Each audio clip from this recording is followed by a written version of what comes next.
Lakle lakle Inspector Tayai Tayai Tayai Ahan mamaktada tabiri bisimbu James Agrizamna taram nok choboloinana ikok nona khurumjari ngasi su puduna laksiri Inspector Tayai Satruka kunga taret subatangka ngasi ki tangka gasi asing mathoki bathokdok amadagi yumpham sangut sagut chaba wari afaba sing loksim ninasi fattaba singdi matau tongumsi fattabagi matau tamlabadi kaubigano soidena domsu cheirak phangani tabshi Niki kaideno kadaideno nang chatoisi keidoragi thaba masa ke tawban nate nang ne yamna naning tam aige mayukta domak matam purumakta leri basibu karigino aina no da kayara na ai yum masida ina sel khara thoktre nakhoi naning thungun mangamdre haidena aibu nang hantana khalibra nati yum masida nangbu naning thungun mangamdre haidena aibu nana karamba thakta thamino ba as yareda adugi wadu bu karino aduga kari mari lena geba ai thabak sakki habasibu nati ai mini kanade dabije gisu aning ba pama dum tobiyo aidi kariguma mate yet pasulaiti aduga yet pasigelo asomni yum palak suk yamna wagani khanglamlabadi aidi nongoda karigi yum palon adubu aisu yum palaibani haidena nangi natungi leibani haiduna lai aisu yengnedana haujikti kari dawroni nangsu nangi thokpa aisu aigi thokpa yaragadi aidi haujiksu nanga iga divorce tawdane kari mata kaiba leitri wafam sa aisu hana so hudokraban adubu nana wafam asi yamna serious oina lawdabaduda aisu makatana duma haidraban aibu iningtamalo aduga dabijaisu ningtamna dabijai apamadu dum taw niki wahagi wachom nang hanasi aigi khudong chadaba aigi sel thoktaba aigi laibak chumdaba sibu aigi asonbaran nati masibu aigi asonbra haujiki matamda sel thoktraba aduga nakhoi bananing thungna nungaina thambang ngamdre haiduna nangi na puriba nati matik chadre haina nangna dumna ai badumna pauthokadoribra as dabije kanada bonis matam thengres aise sakadorga thawak sigane ngasi se kari numino haiba baba dabije ne khangamo yare madu khangbugi suma thok tadre ai gi thawak sidane amone ge pirakan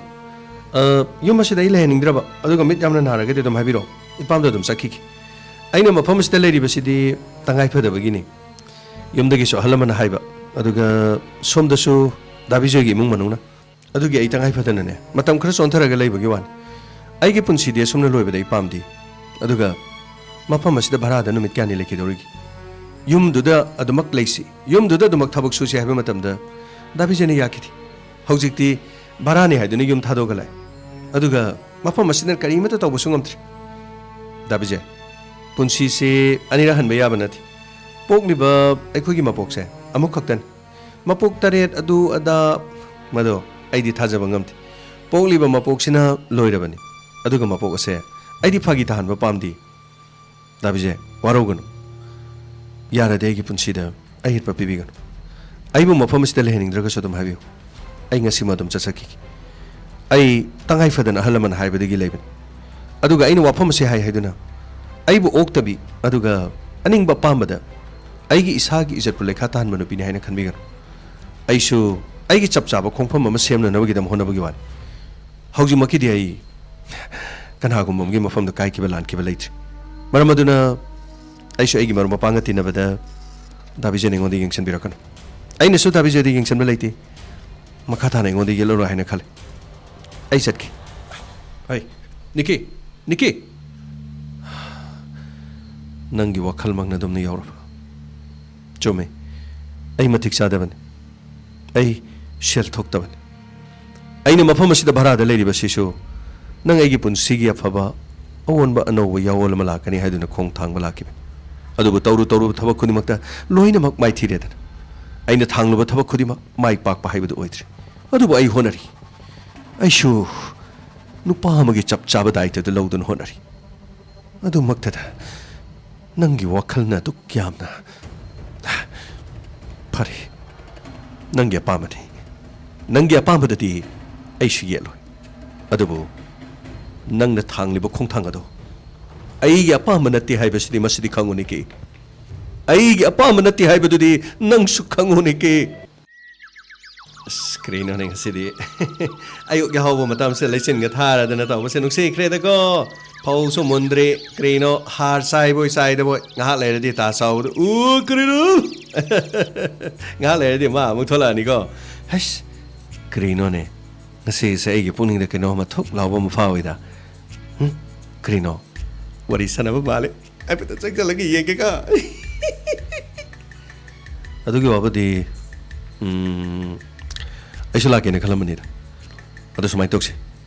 ꯀꯦꯁꯄꯨꯗꯤ ꯑꯃꯠꯇ ꯂꯩꯇꯦ ꯍꯣꯔꯦꯟ ꯉꯥꯏꯍꯥꯛꯇꯪ ꯍꯥꯏꯗꯣꯔꯒ ꯉꯥꯏꯍꯥꯛꯇꯪ ꯀꯣꯏꯕ ꯆꯠꯃꯤꯟꯅꯔꯨꯁꯦ ꯍꯥꯏꯕ꯭ꯔꯣ ꯀꯛꯆꯤꯡ ꯂꯝꯈꯥꯏꯗꯒ ꯃꯅꯥ ꯃꯁꯤꯡ ꯑꯇꯩ ꯑꯇꯩ ꯑꯉꯥꯡꯁꯤꯡꯒꯤ ꯁꯤꯗ ꯏꯟꯁꯥꯡ ꯀꯩꯀꯩ ꯑꯝꯇ ꯆꯥꯕ ꯌꯥꯗ꯭ꯔꯤ ध्रुवगै तोगदसु इंसान करी करी अतै पुरोन हाइबदु गामैना मुक्तबे लोरे न्यूट्रेलागा खोंद्रुमगा माइरेनगा तोरबोटका पिजबदा पुक्सी तोरबोट मालेन याम कन हाइरिम तयाय याय कक्सिंग लमखाइदगी चलगा सोइबुम लेरुबा याय ओगाइ लमखाइदगी चलगासु इंसान नाबि अतै म्याम लेबा याय कनु ऐसुने कैथेल काबदा मना मसिंग लेबसे यामना पामे अइदी फिरो लेबबुदी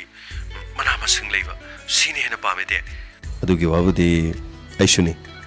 तगत तगत तिकपा मना मसिंग अदुगा अखोगी लमदा मसिदा थोकपा पोथोकसिंग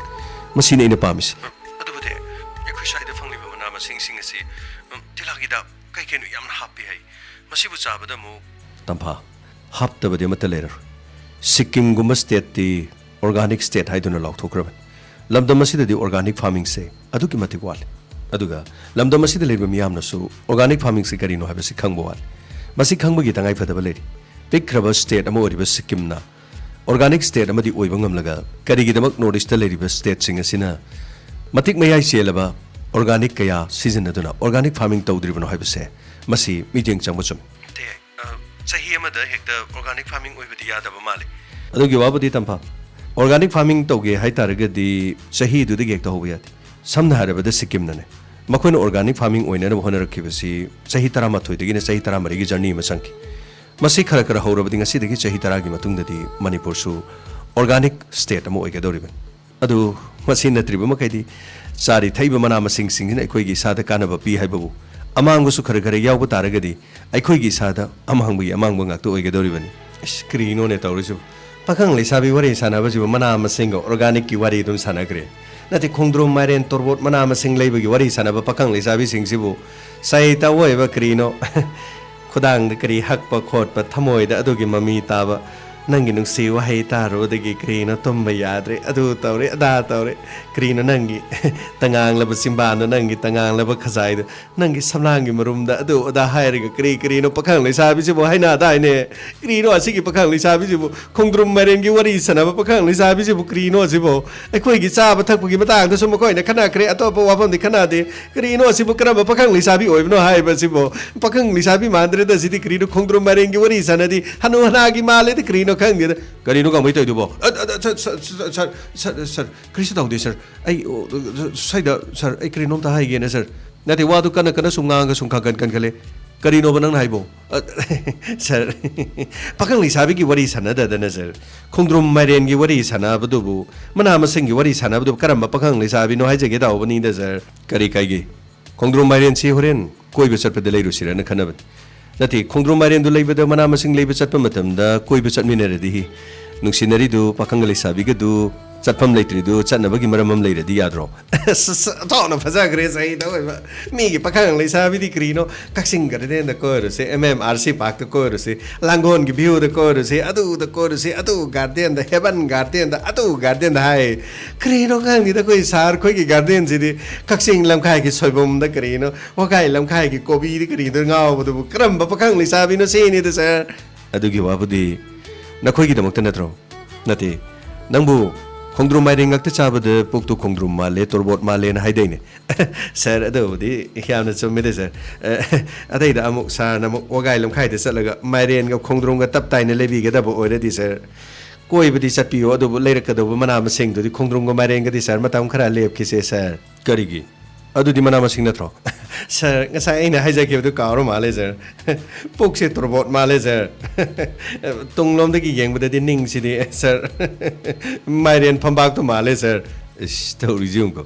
ꯃꯅꯥ ꯃꯁꯤꯡ ꯆꯥꯕꯁꯤ ꯌꯥꯝꯅ ꯐꯩꯅꯦ ꯃꯅꯥ ꯃꯁꯤꯡ ꯆꯥꯗ꯭ꯔꯗꯤ ꯀꯔꯤ ꯆꯥꯒꯦ ꯍꯥꯏꯅꯣ ꯅꯨꯡꯇꯤꯒꯤ ꯌꯦꯟ ꯊꯣꯡꯕ ꯆꯥꯒꯦ ꯍꯥꯏꯔꯣ ꯑꯗꯨꯒꯤ ꯅꯠꯇꯦꯗ ꯁꯔ ꯃꯅꯥ ꯃꯁꯤꯡꯁꯨ ꯀꯔꯤꯅꯣ ꯑꯣꯔꯒꯥꯅꯤꯛ ꯐꯥꯔꯃꯤꯡꯒꯤ ꯋꯥꯔꯤ ꯁꯥꯟꯅꯈꯤꯕꯗꯨꯗ ꯄꯥꯈꯪ ꯂꯩꯁꯥꯕꯤꯅꯕꯨ ꯀꯔꯤ ꯂꯧ ꯀꯌా ꯊꯣꯛꯏ ꯐꯧꯕꯣꯠ ꯀꯌా ꯊꯣꯛꯏꯅ ꯎ ꯁꯨꯕꯒꯤ ꯋꯥꯔꯤ ꯁꯥꯟꯅꯕ ꯌꯥꯕꯗꯧꯅ ꯀꯔꯤꯅꯣ ꯈꯪꯗꯦ ꯀꯔꯝꯕ ꯄꯥꯈꯪ ꯂꯩꯁꯥꯕꯤꯅꯣ ꯈꯪꯗꯦ ꯀꯔꯤ ꯍꯥꯏꯕ ꯁꯔ ꯀꯔꯤꯁꯨ ꯇꯧꯗꯦꯗ ꯁꯔ ꯀꯣꯏꯕꯗꯣ ꯐꯖꯅ ꯆꯠꯄꯤꯌꯣ ꯍꯥꯏꯕ ꯁꯔ ꯁꯣꯏꯕꯨꯝꯗꯣ ꯃꯔꯥꯡ ꯀꯥꯏꯅ ꯂꯩꯕꯤꯔꯛꯑꯣ ꯁꯔ ꯌꯥꯔꯒꯗꯤ ꯆꯥꯛꯍꯥꯎꯁꯨ ꯈꯔ ꯂꯩꯕꯤꯔꯛꯑꯣ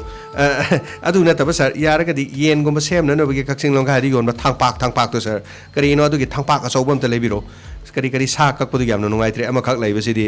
ꯀꯔꯤꯅꯣ ꯃꯇꯣꯟꯁꯨ ꯑꯝꯇ ꯌꯥꯎꯗ꯭ꯔꯦ ꯃꯔꯤꯟ ꯇꯦꯡꯕꯁꯨ ꯌꯥꯗ꯭ꯔꯦ ꯑꯗꯨ ꯈꯔ ꯄꯥꯛꯄ ꯊꯥꯡꯄꯥꯛ ꯑꯝꯇꯒ ꯊꯥꯡ ꯁꯣꯔꯤ ꯃꯆꯥ ꯑꯝꯇꯒ ꯂꯩꯕꯤꯔꯛꯑꯣ ꯁꯔ ꯇꯝꯐꯥ ꯉꯁꯥꯏꯗꯤ ꯉꯥꯡꯉꯤꯁꯤ ꯇꯥꯔꯕ ꯅꯠꯇ꯭ꯔꯣ ꯇꯥꯔꯤ ꯑꯩꯗꯤ ꯉꯁꯥꯏꯅ ꯈꯜꯂꯕꯅꯤ ꯃꯥ ꯀꯔꯝ ꯀꯥꯟꯗ ꯂꯥꯛꯇꯣꯏꯅꯣꯅ ꯍꯥꯏꯔꯣꯛꯁꯤ ꯂꯥꯎꯠ ꯁ꯭ꯄꯤꯀꯔ ꯊꯥꯒꯦ ꯀꯔꯤꯅꯣ ꯑꯝꯇ ꯇꯥꯅꯕ ꯑꯝꯇ ꯍꯥꯏꯔꯣꯛꯁꯤ ꯍꯣꯏ ꯒꯥꯡꯃꯩ ꯊꯥꯡꯄꯥꯛꯇꯣ ꯁꯣꯏꯗꯅ ꯂꯩꯔꯛꯑꯒꯦ ꯑꯗꯨ ꯀꯔꯤ ꯑꯇꯩ ꯂꯩꯔꯣ ꯍꯥꯏꯕꯅꯣ ꯄꯥꯟꯒꯨꯝꯕ ꯑꯗꯨꯗꯤ ꯌꯥꯕ ꯅꯠꯇ꯭ꯔꯣ ꯏꯀꯥꯏꯊꯕꯤꯒꯨꯝꯕ ꯊꯥꯡꯖꯤꯡꯒꯨꯝꯕꯁꯨ ꯌꯥꯕ ꯅꯠꯇ꯭ꯔꯣ ꯑꯁ ꯃꯦꯗꯥꯝ ꯑꯣꯟꯊꯣꯛꯅ ꯅꯨꯡꯁꯤꯖꯈ꯭ꯔꯦꯗꯀꯣ ꯆꯍꯤ ꯇꯥꯑꯣꯏꯕ ꯑꯁꯛ ꯑꯣꯏꯕꯁꯦ ꯅꯍꯥꯟꯗꯒꯤ ꯄꯥꯟ ꯏꯔꯣꯟꯕ ꯆꯥꯅꯅꯕ ꯊꯥꯡꯖꯤꯡꯒꯨꯝꯕ ꯀꯔꯤꯒꯨꯝꯕ ꯎ ꯃꯣꯔꯣꯛꯀꯨꯝꯕ ꯍꯋꯥꯏꯖꯥꯔꯒꯨꯝꯕ ꯀꯔꯤꯒꯨꯝꯕꯗꯣ ꯂꯩꯔꯛꯀꯦ ꯍꯥꯏꯕꯁꯦ ꯁꯨꯡꯍꯥꯏ ꯍꯥꯏꯗꯕꯀꯣ ꯀꯔꯤꯅꯣ ꯈꯪꯗꯦ ꯃꯐꯝ ꯑꯁꯤꯗ ꯂꯩꯕ ꯃꯤꯁꯤꯡꯁꯦ ꯃꯔꯩ ꯈꯦꯠꯇꯕꯒꯤꯔ ꯀꯔꯤ ꯇꯧꯕꯒꯤꯅꯣꯗꯤ ꯈꯪꯗ꯭ꯔꯦꯀꯣ ꯑꯊꯣꯡꯕꯁꯦ ꯑꯗꯨꯝ ꯄꯪꯆꯥꯗ ꯆꯥꯕꯅꯦ ꯑꯩꯒꯤꯕꯨꯗꯤ ꯀꯔꯤꯁꯨ ꯀꯥꯏꯗꯦꯀꯣ ꯑꯩꯈꯣꯏꯒꯤ ꯀꯔꯤꯅꯣ ꯆꯤꯡꯒꯤ ꯈꯨꯠꯁꯥ ꯑꯃ ꯂꯩꯌꯦꯕꯀꯣ ꯃꯣꯔꯣꯛ ꯉꯁꯪ ꯉꯥꯅ ꯃꯦꯠꯂꯒ ꯆꯥꯛ ꯑꯊꯣꯠꯄꯗꯨꯗ ꯖꯣ ꯍꯩꯖꯤꯜꯂꯒꯀꯣ ꯃꯗꯨ ꯇꯣꯠꯂꯒ ꯑꯩꯅ ꯆꯤꯡꯗꯅ ꯆꯥꯕꯗꯨꯗꯤ ꯑꯩꯒꯤꯕꯨꯗꯤ ꯑꯗꯨم ꯌꯥꯕ ꯌꯥꯝꯅ ꯇꯣꯏꯅ ꯆꯥꯔꯗꯤ ꯃꯦꯗꯥꯝ ꯑꯗꯨꯁꯨ ꯄꯨꯛꯇꯣ ꯁꯧꯒꯠꯂꯦ ꯄꯨꯇ꯭ꯔꯣꯛ ꯑꯍꯤꯡ ꯇꯨꯝꯕ ꯌꯥꯗꯦ ꯄꯨꯄꯥ ꯑꯍꯨꯝ ꯃꯔꯤꯔ ꯍꯧꯒꯠꯄꯗꯨꯗꯤ ꯅꯨꯡꯉꯥꯏꯇꯕꯅꯤꯅꯦ ꯃꯦꯗꯥꯝ ꯌꯥꯔꯦ ꯀꯩꯁꯨ ꯈꯜꯂꯨꯔꯅꯨ ꯑꯩ ꯂꯣꯏꯅ ꯌꯦꯡꯉꯒꯦ ꯉꯥ ꯑꯌꯥꯏꯕꯁꯨ ꯉꯄꯥꯏꯒꯤꯁꯨ ꯑꯗꯨꯒ ꯑꯔꯧ ꯑꯌꯥꯏꯕꯁꯨ ꯑꯗꯨꯒꯅꯦ ꯉꯥ ꯕꯦꯝꯃꯗꯣ ꯑꯗꯨꯁꯨ ꯑꯀꯪꯕ ꯃꯩꯗ ꯀꯥꯕꯛ ꯉꯧꯔꯒ ꯆꯥꯕ ꯌꯥꯕꯗꯣ ꯃꯌꯥꯝ ꯂꯩꯕꯅꯦ ꯃꯗꯨꯁꯨ ꯈꯔ ꯌꯥꯝ ꯂꯩꯔꯛꯑꯒꯦ ꯍꯧꯖꯤꯛꯇꯤ ꯄꯣꯡ ꯍꯋꯥꯏ ꯑꯅꯧꯕꯁꯨ ꯊꯣꯛꯂꯕꯅꯤꯅ ꯄꯣꯡ ꯍꯋꯥꯏꯗꯣ ꯀꯥꯡꯁꯣꯏ ꯆꯥꯔꯕꯁꯨ ꯉꯥ ꯕꯦꯝꯃ ꯑꯃꯨꯕꯗꯣ ꯍꯥꯞꯄꯒ ꯆꯥꯕꯗꯣ ꯃꯍꯤꯗꯣ ꯌꯥꯝꯅ ꯍꯥꯎꯕꯅꯤ ꯑꯁ ꯃꯦꯗꯥꯝ ꯀꯔꯤꯅꯣ ꯈꯪꯗꯦꯗ ꯇꯤꯟꯕꯨ ꯌꯣꯜꯂꯦꯗ ꯃꯦꯗꯥꯝ ꯌꯦꯟ ꯊꯣꯡꯕ ꯅꯠꯇ꯭ꯔꯁꯨ ꯃꯦꯗꯥꯝ ꯃꯗꯨꯗꯗꯤ ꯈꯔ ꯁꯤꯟꯕꯤꯔꯝꯃꯨꯕ ꯃꯦꯗꯥꯝ ꯀꯔꯤꯅꯣ ꯇꯦꯅꯧ ꯃꯥꯟꯕꯤꯁꯨ ꯈꯔ ꯌꯥꯎꯔꯗꯤ ꯌꯥꯏ ꯐꯖꯅ ꯄꯥꯟ ꯏꯔꯣꯟꯕꯗꯨꯗ ꯇꯦꯅꯧ ꯃꯥꯟꯕꯤꯗ ꯀꯣꯠꯂꯒ ꯏꯀꯥꯏꯊꯕꯤꯗꯨꯁꯨ ꯌꯥꯅꯤ ꯀꯔꯤꯅꯣ ꯏꯁꯤꯡ ꯑꯁꯥꯕꯗ ꯇꯤꯡꯊꯣꯛꯑꯒ ꯑꯗꯨꯝ ꯆꯥꯕ ꯑꯗꯨꯝ ꯍꯩ ꯂꯣꯛ ꯊꯨꯡꯗꯅꯅꯕ ꯍꯥꯏꯕ ꯇꯥꯔꯦꯅꯤꯀꯣ ꯃꯦꯗꯥꯝ ꯑꯣꯟꯊꯣꯛꯅ ꯅꯨꯡꯁꯤꯖꯈ꯭ꯔꯦ ꯆꯍꯤ ꯇꯧꯏꯕ ꯃꯦꯗꯥꯝ ꯅꯨꯡꯁꯤꯕ ꯊꯨꯡꯅꯕ ꯑꯣꯏꯌꯨꯀꯣ ꯑꯁ ꯅꯨꯡꯁꯤꯅꯕ ꯊꯨꯡꯅꯕ ꯑꯣꯏꯌꯨ ꯀꯥꯏꯅ ꯌꯥꯏ ꯐꯔꯦ ꯑꯗꯨꯗꯤ ꯑꯩ ꯍꯣꯔꯦꯟ ꯄꯥꯎ ꯐꯥꯎꯔꯒꯦ ꯌꯥꯔꯒꯅ ꯅꯨꯃꯤꯗꯥꯡ ꯋꯥꯏꯔꯝ ꯆꯠꯅꯕ ꯇꯧꯔꯁꯤ ꯊꯝꯃꯒꯦ ꯑꯗꯨꯗꯤ ꯌꯥꯔꯕ꯭ꯔꯣ ꯌꯥꯔꯦꯗꯦ ꯐꯣꯟ ꯇꯧꯔꯛꯄꯗꯣ ꯆꯠꯂꯣꯏ ꯍꯥꯏꯕꯗꯣ ꯃꯔꯣꯟꯗꯣ ꯈꯔ ꯍꯥꯏꯕꯤꯔꯛꯎꯀꯣ ꯆꯠꯅꯦꯅ ꯁꯨꯝ ꯍꯥꯏꯖꯤꯜꯂꯒ ꯍꯣꯔꯦꯟ ꯑꯗꯣꯝꯗ ꯀꯦꯁ ꯆꯠꯈ꯭ꯔꯗꯤ ꯑꯃꯨꯛ ꯑꯩ ꯏꯊꯟꯇ ꯈꯣꯏꯗꯧ ꯑꯃꯨꯛ ꯁꯥꯎꯒꯠꯂꯛꯀꯅꯤꯀꯣ ꯌꯥꯅꯤꯗ ꯀꯩꯁꯨ ꯇꯧꯔꯣꯏꯗ ꯑꯩ ꯑꯗꯨꯝ ꯍꯥꯏꯔꯛꯀꯦ ꯀꯩꯗꯧꯒꯦ ꯌꯥꯅꯤ ꯃꯦꯗꯥꯝ ꯀꯔꯤꯁꯨ ꯈꯜꯂꯨꯅꯨꯗ ꯉꯁꯤꯗꯤ ꯀꯔꯤꯁꯨ ꯂꯩꯇꯦꯗ ꯑꯗꯨꯝ ꯃꯦꯗꯥꯝ ꯌꯥꯅꯕ ꯑꯗꯨꯝ ꯁꯤꯟꯖꯔꯛꯀꯦꯗ ꯍꯣꯔꯦꯟ ꯁꯣꯏꯒꯗꯕ ꯂꯩꯔꯁꯨ ꯀꯔꯤꯅꯣ ꯏꯟꯐꯣꯔꯃꯦꯁꯟꯗꯣ ꯊꯥꯔꯛꯑꯒꯦꯅ ꯑꯩꯅ ꯑꯗꯨꯝ ꯃꯦꯁꯦꯖ ꯑꯗꯨꯝ ꯏꯔꯛꯑꯗꯤ ꯌꯥꯕ ꯅꯠꯇ꯭ꯔꯣ ꯃꯦꯗꯥꯝ ꯌꯥꯔꯦ ꯒꯥꯡꯃꯩ ꯊꯝꯃꯒꯦ ꯒꯥꯡꯃꯩ ꯊꯝꯃꯒꯦꯀꯣ ꯐꯅꯤ ꯃꯦꯗꯥꯝ ꯀꯔꯤꯅꯣ ꯈꯪꯗꯦ ꯑꯩꯅ ꯀꯔꯟ ꯇꯥꯈ꯭ꯔꯖꯥꯠꯂ ꯁꯤꯕꯣ ꯇꯥꯗꯦ ꯌꯥꯝꯅ ꯃꯔꯝ ꯃꯣꯛꯈ꯭ꯔꯖꯥꯠ ꯉꯥꯏꯍꯥꯛ ꯋꯥꯔꯤ ꯁꯥꯟꯅꯔꯕ ꯅꯪꯅ ꯀꯔꯟ ꯇꯥꯕꯁꯤ ꯁꯨꯡꯇꯣꯛ ꯇꯣꯛꯑꯣꯏꯗꯣꯔꯤꯕꯅꯤ ꯑꯁ ꯁꯔ ꯀꯔꯤꯅꯣ ꯄꯥꯈꯪ ꯂꯩꯁꯥꯕꯤ ꯋꯥꯔꯤ ꯁꯥꯟꯅꯕꯗꯨꯗ ꯅꯨꯡꯁꯤ ꯅꯨꯡꯉꯣꯟꯒꯤ ꯈꯔ ꯔꯣꯃꯥꯟꯇꯤꯛ ꯑꯣꯏꯔꯗꯤ ꯐꯩꯗꯅ ꯁꯔ ꯑꯩꯈꯣꯏꯗꯤ ꯄꯨꯂꯤꯁ ꯑꯣꯏꯕꯗ ꯃꯤ ꯑꯁꯤꯕ ꯈꯔ ꯂꯧꯈꯠ ꯈꯔ ꯐꯨ ꯈꯔ ꯐꯥ ꯆꯠꯄꯗ ꯁꯔ ꯔꯣꯃꯥꯟꯇꯤꯛꯀ ꯀꯔꯤꯅꯣ ꯏꯁꯥꯗ ꯌꯥꯎꯕ ꯔꯣꯃꯥꯟꯁꯀ ꯂꯣꯏꯅ ꯂꯣꯏꯈ꯭ꯔꯦꯗ ꯁꯔ ꯔꯣꯃꯥꯟꯁ ꯂꯣꯏꯊꯣꯛꯈꯤꯗꯅ ꯇꯧꯐꯝ ꯈꯪꯗ꯭ꯔꯦꯗ ꯏꯁꯥꯁꯦ ꯁꯔ ꯔꯣꯃꯥꯟꯁ ꯂꯣꯏꯈ꯭ꯔꯕ ꯑꯗꯨꯗꯤ ꯅꯪꯁꯨ ꯈꯣꯡꯗ꯭ꯔꯨꯝ ꯃꯥꯏꯔꯦꯟꯒꯤ ꯋꯥꯔꯤꯗꯨ ꯇꯧ ꯌꯥꯗ꯭ꯔꯣ ꯀꯔꯤꯅꯣꯅꯦ ꯁꯔ ꯁꯔꯅ ꯋꯥꯔꯤ ꯁꯥꯕꯤꯔꯝꯃꯤꯁꯤꯁꯨ ꯁꯔꯁꯨ ꯔꯣꯃꯥꯟꯁ ꯂꯣꯏꯈꯤꯗꯅ ꯈꯣꯡꯗ꯭ꯔꯨꯝ ꯃꯥꯏꯔꯦꯟꯒꯤ ꯋꯥꯔꯤ ꯁꯥꯕꯤꯔꯝꯂꯤꯕ꯭ꯔꯣ ꯁꯔ ꯀꯔꯤ ꯍꯥꯏꯕ ꯀꯔꯤꯁꯨ ꯇꯧꯗꯦ ꯁꯔ ꯌꯥꯔꯦ ꯁꯔ ꯑꯩ ꯃꯄꯥꯟ ꯊꯣꯛꯆꯔꯨꯒꯦ ꯁꯔ ꯑꯉꯛꯄꯅꯤꯗꯀꯣ ꯒꯥꯡꯃꯩ ꯅꯪꯁꯦ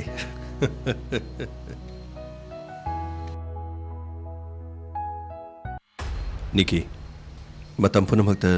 ꯑꯩꯉꯣꯟꯗꯒꯤ ꯅꯪꯅ ꯊꯥꯗꯣꯛꯄꯤꯒꯅꯨ ꯑꯗꯨꯒ ꯅꯪꯕꯨ ꯅꯨꯡꯁꯤꯖꯕꯗ ꯑꯩꯗꯤ ꯌꯥꯔꯦꯁꯦ ꯉꯁꯤꯒꯤ ꯅꯨꯃꯤꯠꯁꯤꯃꯗꯤ ꯑꯇꯩꯅꯦ ꯀꯥꯔꯟ ꯀꯔꯤꯝꯇ ꯇꯥꯟꯅꯒꯨꯝꯁꯤꯀꯣ ꯑꯩꯅ ꯍꯥꯏꯁꯤꯅꯤ ꯅꯪꯒ ꯑꯩꯒꯁꯦ ꯈꯟꯕꯁꯦ ꯑꯩꯅ ꯈꯔ ꯍꯦꯟꯕ ꯃꯥꯜꯂꯦ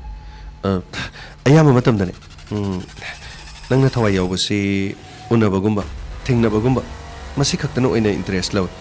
ꯑꯗꯨꯒ ꯑꯇꯩ ꯑꯇꯩ ꯋꯥꯔꯤ ꯁꯥꯟꯅꯕꯒꯨꯝꯕ ꯑꯩꯅ ꯍꯪꯕ ꯈꯣꯠꯄꯗꯗꯤ ꯀꯥ ꯍꯦꯟꯅꯅꯦ ꯈꯨꯝꯅꯤꯡꯗꯕꯒꯨꯝꯕ ꯅꯪ ꯎꯂꯩ ꯄꯥꯔꯩꯗꯤ ꯈꯔꯗꯤ ꯑꯗꯨꯝ ꯇꯧꯏ ꯑꯁ ꯅꯤꯒꯤ ꯌꯥꯔꯦ ꯀꯩꯗꯧꯔꯒꯦ ꯑꯗꯨꯒꯤ ꯋꯥꯗꯨ ꯑꯗꯨꯝ ꯇꯣꯛꯈ꯭ꯔꯣ ꯃꯇꯥꯡ ꯃꯇꯝ ꯊꯕꯛꯅꯅꯤ ꯍꯥꯏꯕꯁꯨ ꯑꯗꯨꯝ ꯌꯥꯏ ꯑꯗꯨ ꯎꯅꯕꯗ ꯅꯪ ꯎꯅꯗꯕꯗ ꯑꯩ ꯀꯌꯥꯝ ꯋꯥꯏ ꯈꯪꯕ꯭ꯔꯥ ꯅꯪꯉꯣꯟꯗꯒꯤ ꯂꯥꯞꯊꯣꯛꯑꯒ ꯂꯩꯕꯗ ꯑꯩ ꯀꯌꯥꯝ ꯋꯥꯏ ꯈꯪꯕ꯭ꯔꯥ ꯅꯨꯡꯁꯤꯕꯕꯨ ꯐꯥꯒꯤ ꯑꯣꯏꯅ ꯂꯧꯒꯅꯨ ꯑꯩꯅ ꯅꯪꯕꯨ ꯅꯨꯡꯁꯤꯕ ꯅꯪꯅ ꯊꯃꯣꯏ ꯁꯦꯡꯅ ꯈꯪꯕ ꯉꯝꯗ꯭ꯔꯒꯗꯤ ꯀꯔꯤ ꯎꯄꯥꯏ ꯂꯩ ꯑꯗꯨꯕꯨ ꯑꯩꯅ ꯍꯥꯏꯒꯗꯕꯗꯤ ꯑꯩꯅ ꯅꯪꯕꯨ ꯊꯃꯣꯏ ꯁꯦꯡꯅ ꯅꯨꯡꯁꯤꯖꯕꯗ ꯅꯪꯅ ꯃꯌꯦꯛ ꯁꯦꯡꯅ ꯈꯪꯕꯤꯌꯣ ꯑꯗꯨꯒ ꯈꯪꯕꯤꯔꯣꯏꯗꯕ ꯑꯣꯏꯔꯕꯗꯤꯅꯦ ꯑꯩ ꯇꯁꯦꯡꯅ ꯅꯪꯒꯤ ꯅꯃꯥꯡꯗ ꯊꯋꯥꯏ ꯊꯥꯕ ꯉꯝꯒꯅꯤ ꯑꯁꯦꯡꯕꯅꯤ ꯅꯪꯒꯤ ꯅꯃꯥꯡꯗ ꯑꯩ ꯊꯋꯥꯏ ꯊꯥꯕ ꯉꯝꯒꯅꯤ ꯏꯁ ꯊꯥꯔꯣꯅꯦ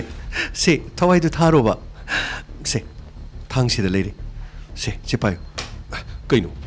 ꯊꯥꯡꯁꯤ ꯀꯩꯗꯧ ꯍꯥꯏꯅꯣ ꯍꯩꯃꯥ ꯊꯥꯡꯁꯤ ꯄꯥꯏꯌꯣ ꯀꯛꯑꯣ ꯀꯔꯤꯅꯣ ꯀꯔꯤꯅꯣ ꯍꯥꯏꯁꯤꯕꯣ ꯊꯥꯡꯁꯤ ꯄꯥꯏꯔꯒ ꯀꯛꯑꯣ ꯍꯥꯏꯕꯗꯤ ꯍꯩꯃꯥ ꯊꯥꯡꯁꯤ ꯄꯥꯏꯔꯣ ꯀꯛꯑꯣ ꯊꯋꯥꯏ ꯊꯥꯕ ꯉꯝꯅꯦꯅ ꯍꯥꯏꯗꯥꯏꯅꯦ ꯁꯦ ꯀꯩꯅꯣ ꯍꯧꯖꯤꯛ ꯍꯥꯏꯔꯣ ꯍꯩꯃꯥ ꯑꯗꯨ ꯍꯥꯏꯕ ꯅꯠꯇꯦ ꯉꯁꯤꯁꯦ ꯀꯔꯤ ꯅꯨꯃꯤꯠꯅꯣ ꯑꯩꯒꯤ ꯕꯔꯊꯗꯦꯅꯦ ꯍꯥꯏꯗꯥꯏꯅꯦ ꯅꯪꯁꯨ ꯈꯪꯈ꯭ꯔꯗꯥꯏꯅꯦ ꯑꯣ ꯃꯥꯏ ꯒꯣꯗ ꯑꯗꯨꯗꯤ ꯈꯪꯉꯦ ꯑꯗꯨꯒꯤ ꯅꯠꯇ꯭ꯔꯣ ꯂꯥꯛꯏꯁꯤꯕꯣ ꯕꯔꯊꯗꯦꯒꯤꯅꯦꯅ ꯎꯅꯕꯅꯦꯅ ꯂꯥꯛꯑꯦ ꯑꯗꯨꯒ ꯊꯥꯡꯁꯨ ꯄꯥꯏꯔꯦ ꯀꯛꯑꯣ ꯍꯥꯏꯔꯗꯤ ꯍꯩꯃꯥ ꯀꯛꯑꯣ ꯍꯥꯏꯕꯗꯤ ꯀꯦꯛꯇꯨ ꯀꯛꯑꯣ ꯍꯥꯏꯕꯅꯤ ꯁ꯭ꯄꯦꯁꯤꯌꯦꯜꯂꯤ ꯉꯁꯤꯒꯤ ꯕꯔꯊꯗꯦ ꯑꯁꯤꯗꯤ ꯅꯪꯒꯅꯤ ꯑꯩꯅ ꯄꯥꯡꯊꯣꯛꯏꯁꯦ ꯑꯗꯣ ꯅꯨꯃꯤꯠꯁꯤꯃꯗꯗꯤ ꯅꯪ ꯑꯩꯒ ꯁꯥꯎꯅꯒꯨꯝꯁꯦꯕ ꯁꯦ ꯀꯦꯛꯁꯤ ꯀꯛꯑꯣꯁꯦ ꯑꯗꯨ ꯉꯁꯥꯏꯅ ꯍꯥꯏꯔꯦ ꯂꯣꯏꯔꯦ ꯑꯩꯗꯤ ꯀꯛꯑꯣ ꯍꯥꯏꯗꯨꯗ ꯅꯪꯒꯤꯗꯃꯛꯇ ꯁꯤꯕ ꯉꯝꯅꯤ ꯍꯥꯏꯕꯗꯨꯗ ꯍꯧꯖꯤꯛ ꯁꯤꯔꯣ ꯍꯥꯏꯒꯨꯝ ꯈꯜꯂꯨꯔꯦꯗꯅ ꯑꯩꯗꯤ ꯑꯁ ꯌꯥꯏ ꯁꯦ ꯀꯛꯑꯣꯁꯦ ꯁꯦ ꯀꯦꯟꯗꯜꯁꯦ ꯍꯥꯟꯅ ꯁꯦ ꯃꯨꯊꯠꯂꯣ ꯀꯥꯝꯃꯣ thank you so much thank you ꯁꯦ ꯍꯥꯟꯅ ꯃꯩꯗꯨ ꯃꯨꯊꯠꯂꯨꯅꯦ ꯅꯪꯕꯣ ꯍꯣꯏ Happy birthday to you. Happy birthday to you. Happy birthday, dear Nikki. Happy birthday to you. Thank you so much. Thank you. Say, cake in guess. Yare, yam ilakano. Yam na hoy. 세 너무도 뭐 이렇게 세 그래 야래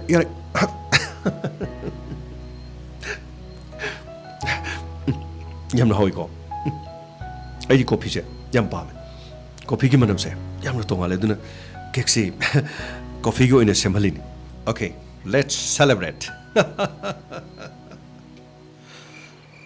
그리노 누미당에 뿡마pan 따라봐 파오데 ꯍꯧꯖꯤꯛ ꯐꯥꯎꯕ ꯌꯨꯝꯗ ꯍꯜꯂꯛꯇ꯭ꯔꯤꯕ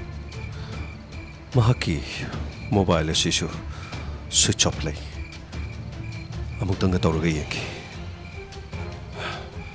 ꯍꯧꯖꯤꯛ ꯐꯥꯎꯕ ꯍꯜꯂꯛꯇꯕ The number you have called is currently switched off. Switch off ꯑꯃꯨꯛꯀꯁꯨ ꯌꯦꯡꯈꯤ The number you have called is currently switched off. 마네 니키 ꯅꯪꯅ ꯑꯩꯕꯨ ꯃꯤꯔꯥꯏꯕꯁꯤ ꯑꯁꯨꯛꯀꯤ ꯃꯇꯤꯛ ꯃꯤꯔꯥꯏꯗꯀꯣ ꯑꯗꯨꯕꯨ ꯅꯤꯀꯤ ꯑꯩ ꯂꯥꯏꯔꯕ ꯁꯦꯜ ꯊꯣꯛꯇꯕ ꯃꯤ ꯑꯃ ꯑꯣꯏꯔꯝꯕꯗꯤ ꯌꯥꯏ ꯅꯤꯀꯤ ꯑꯗꯨꯕꯨ ꯑꯩ ꯂꯩꯈꯥ ꯇꯥꯔꯕ ꯃꯤ ꯑꯃꯗꯤ ꯅꯠꯇꯦ ꯀꯔꯤꯒꯤꯗꯃꯛꯇꯅꯣ ꯑꯩꯅ ꯅꯪꯕꯨ ꯑꯁꯨꯛꯀꯤ ꯃꯇꯤꯛ ꯅꯨꯡꯁꯤꯖꯩ ꯍꯥꯏꯕꯒꯤ ꯃꯇꯤꯛ ꯑꯩꯅ ꯅꯪꯉꯣꯟꯗ ꯀꯔꯤꯁꯨ ꯇꯧꯕ ꯉꯝꯂꯣꯏ ꯅꯪꯒꯤ ꯅꯄꯥꯝꯒꯤ ꯃꯤꯑꯣꯏꯁꯤꯡ ꯅꯪꯒꯤ ꯏꯃꯨꯡ ꯃꯅꯨꯡꯒꯤ ꯃꯤꯑꯣꯏꯁꯤꯡ ꯈꯨꯛꯀꯟ ꯄꯥꯡꯒꯜꯂꯤ ꯍꯥꯏꯗꯅ ꯑꯩꯕꯨ ꯅꯪꯅ ꯀꯔꯤꯁꯨ ꯂꯩꯇꯅ ꯈꯟ ꯑꯗꯨꯕꯨ ꯄꯨꯡ 8:30 ꯍꯦꯜꯂꯕ ꯐꯥꯎꯕꯗ ꯍꯧꯖꯤꯛ ꯐꯥꯎꯕ ꯌꯨꯝꯗ ꯂꯥꯛꯇꯕ ꯐꯩ ꯉꯁꯤꯗꯤ ꯆꯞ ꯆꯥꯅ ꯉꯥꯡꯅꯒꯅꯤ ꯑꯩꯒꯤ ꯅꯨꯡꯁꯤꯕꯕꯨ ꯅꯪꯅ ꯀꯔꯤꯁꯨ ꯂꯩꯇꯅ ꯈꯟꯕ ꯌꯨꯝ ꯑꯁꯤꯗ ꯅꯪꯒꯤ ꯅꯄꯨꯔꯣꯏꯕ ꯑꯃꯕꯨ ꯅꯪꯅ ꯀꯔꯤꯁꯨ ꯂꯩꯇꯅ ꯈꯟꯕ ꯅꯪꯒꯤ ꯑꯅꯤꯡꯕ ꯑꯄꯥꯝꯕꯇꯅ ꯅꯪꯒꯤ ꯐꯩ ꯌꯦꯡꯒꯅꯤ ꯉꯁꯤꯗꯤ ꯅꯪꯒ ꯑꯩꯒ ꯋꯥ ꯆꯞ ꯆꯥꯅ ꯉꯥꯡꯅꯒꯅꯤ ꯍꯣꯏ ꯌꯥꯃꯣꯡ ꯌꯥꯃꯣꯡ ꯌꯥꯃꯣꯡ ꯑꯩꯈꯣꯏꯅ ꯌꯥꯃꯣꯡ ꯌꯥꯃꯣꯡ ꯑꯩꯈꯣꯏꯒꯤ ꯌꯥꯃꯣꯡ ꯌꯥꯃꯣꯡ ꯌꯥꯃꯣꯡ ꯌꯥꯃꯣꯡ ꯌꯥꯃꯣꯡ ꯌꯥꯃꯣꯡ ꯌꯥꯃꯣꯡ ꯌꯥꯃꯣꯡ ꯌꯥꯃꯣꯡ ꯀꯗꯥꯏ ꯆꯠꯈ꯭ꯔꯒꯦ ꯌꯥꯃꯣꯡ ꯑꯁ ꯌꯥꯃꯣꯡ ꯌꯥꯃꯣꯡ ꯍꯣꯏ ꯌꯥꯃꯣꯡ ꯀꯔꯤ ꯇꯧꯔꯒꯦ ꯑꯩ ꯁꯤꯗ ꯂꯩꯁꯦ ꯅꯪ ꯈꯪꯗ꯭ꯔꯅꯦ ꯑꯁ ꯌꯥꯃꯣꯡ ꯑꯣꯟꯊꯣꯛꯅ ꯐꯖꯅ ꯌꯥꯃꯣꯡ ꯋꯥꯎ ꯈꯣꯡꯒ꯭ꯔꯥꯎ ꯑꯉꯧꯕ ꯐꯨꯔꯤꯠ ꯑꯉꯧꯕ ꯑꯁ ꯄꯨꯔꯥ ꯁꯤꯗꯤ ꯃꯤꯊꯨꯟ ꯆक्रꯕꯣꯇꯤꯅꯤ ꯑꯁ I am a disco dancer I am a disco dancer ta ta ta ra karino yabo michun chakrapati ki post le bir mesibo nati karino ba toisibo ai malega to beto pe khoi lamdam si mi male hero ni phaireng tureng so na kan mayang nongi wa haijala kan muni ai khoi gi oiba nationalism ama sagat pe matam yoro kanji de nati kaiku male hero nati atopa male gokul male ar de kasu saunge letin nati mandar so haijilo ba nati sin han wai de sida maning lekai de kaiku ga yum thangnaba nupa ma kaiku ga hek yum thangnei nupa am laira thaban chomonu mayam yengna kripdu kaiku ne ni yengbai wanati kaiku du na phauman khidna kaiku ga yum thangnari mi du mayam punamag yengnari ni nati aishu haipet gokul khoi yum thangnam nupa du male hera chu dum yari poni nakan je nangna mithun chakraborti male dubu nati aibu baya amuk mali brai banangna ha baya male braba यामू करीनो सही तो कदाई Y दिन भैया की वापम पूछले भैया रे भैया भैया की वारी पूछले सही तो वही बा यामू पाव क्या नुमाई तो बमा ngasi di tabai wanda nati kari paw muktar ge as yamu karino angang masagi wakhal chuirabamna magi hek apok pumapa du thani yala halina as unthok pani nuai to paw ni sai ta sigum paw singsibo as tasingna ma khangdabagi oiramba ye wakhal choibudun oirambadi ye adubu apok mapa hek hali haji yabung masisu tabada thamoiji kai ko saita adui wabdi mapa na su macha hat pe yauri de mai nupi na su mai nupa hat pe su dum yauri aduge macha nupi ga loktu na na tawna hali du pauta dro as yabung adugi de loina tare de karino khangdir de hoji kanji de mi si thajabam ta lektre ai isani sabuk thajarak tra kan yabung karino ba tawri sibo adui wabdi nangai tinari loinarib se sidai dangangnari sangnari khara sidasu nangai ga si huji phog nuksina lerimna ayengak chatti amu khanaraktra mu machoi tani su khangponte as yabo madugi wadudi thamoi pikpa mi wakhal masa kok masa gi wani de yamo adu maina tobi ga daba ito na te pura sengba aroi bini he adui wabdi aikoi hojik kan gi angang sing aduga haugalak lip sing se mahi masing taman ba kanda chanabi hongnabi aise mama mapa du halaman du khunai asina machige choba thodangam log daptar de mi amana mi amagi topam thokpa sing de mi amna longnarak tri sing se yam tarai bu wafam amne na mayam na lorom dige adu masi taseng na di khoi khunai ma khoi samajam sengkot kanda masi khoi gi yamna tawgadaba thodangam amne se masi di yamna mapung marai pharaba yumbirel amu oinaba honabada tangai phadaba thodang ne khoi lobi yai toidongna su mama mapa oibsing na masabu mayamdagi khwaidi hena nungsi jarimni da samna irabda ito se khoi ine duna dung thong nungsi jarimni aba ai de khoi mana nungsi ramgadar nungsi ramoidra ai popudi madu lekidram na ibdi khangjadre ko adu karigumbai gi sui madu leram tar de ai khoi mana ibon thong nungsi naramga ne si di ai haipete dum khangni aba as yamo atai atai wa hairo yabungi magi wahi wari sarkuji saita yamu nuaiti asingmuni yamuna mi mai wari sarpu de mitgi pi heta tagi tawi yare ngasi di kappai je dum toklar dam kaman khre su minu silaroi sidai di khara khara pen nokadam nokpai si su dum medicine nam ne du nati nokpade ipom da hari dun khangdro yamung sai ta wo point la yamu please come to the point aduna mama mapa ibsing na physical lan oriba macha singbu yamna kupna sine du ngasigi khunai asina matik chaba mi moina na basemna bagi thodang lobugi tangai phadab du leirimne angang singbo awa thabak son bai si dharma leiba ki ainam sung maleng gi chana pathamni yadi sai tara nipan sudriba angang di mabudi maruk singdu mapung phadrimne na lobuga loinena makoida aranba toruba phawbda maral ko pirimne yamu adudi ngasai ki angang mapa hatpadu ma karimta tororoi adudi upai leite Tahum na tre chai hum di ma tongana homam da thamdi gai ko jail thamdi ma yaroi dorim karino da ma chai train pan sudrim ni na mikhal da vote pib su chai train pan sud di ya de na sarkar gi thabak changu su chai train pan sudra di ya de angang gi da mukta tongan ba ngak pi sem bi na ba ain adum leirim ne yamo adunara angang sing sahi train pan sudab sing ji chiang phangdri si kari gino yamo mokoi ji sahi train pan sudab giri yamo adui wadi swai manipur da utpat toroga huralaga kangum sabai wani da yam seng na di sahi taruk sudab du chiang du kilo manga phangdong ne loin leirim huran mana menam ta de huran ngak tangai gidna api ba khara de dum pirim ni ko kangum ni di huran bada dum nungai su dum yaurim ni huge husunu adu taseng na di madu heng paroi angang mayam ki sa ki chiang sing du seng na har kanda pub di yaroi ba soidana pap la kadurim ni angang sing bu nam du na wa ba thabak suhan ba du ka pa pun du ka namja nam theng na bai si pap ki thabak ni fazana sembi du na makoi gi masa gi mabudi maruk sing adu matik magun aduga makoi gi mawong phutok chana na bai du akoi no hona bi gedam ne ngasi gi angang sing asina sokhat laga matik chaba tungi yumbirian du ira kadorim ni mi sembai si ahan ba di angang sembai du orim ni aduga lamdam si da mahiroi sing amsung nauri ba angang sing gi damukta tawgadaba amadi tawroi doba code of conduct ama ori ba mama mapa orib singna amadi khunai asina lawgadaba tawdang sing adu ngasi ngasi mai koina khamina da biyadram wafam ji sum khana nei nei haiba ni akhoi ni wari si kanamta ne di thawa saram dab di yai makoi su macha la kan khang ni macha sing du makoi na pe lingai semau da tarab di hayeng kanchen घर kan di upai le roi onse la phu ge kaw ge net ke mapa phu ge mama phu ge na har ku de phu su mem yaurim ni as yamung sai ta oi ba pura roi bi ni sai ta yare nangi ba roi bi du matang matam chadra di ba na taim cha di ko tab da pharak tai ko as yamung wadi du makha ta bi ro ke dorge adetai manipur si am conflict level lamda mama oibna manipur gi khunai da thogai da yeng hai da ma di tohoi da ba thabak thong kya leptna dum tholak limni dana masigi chaitheng kaya da mahiroi sing da duga pikli bangang sing da su sai phu kya pirim ne asiguma matam asi da mama paurib sing na aikoina macha sing da mukti hena saukot pa thodang log dab di yadrim ni masi punamak si wahai da ma di khabar da lairik ta dum yawra to e thabak oina dim ta pangthok te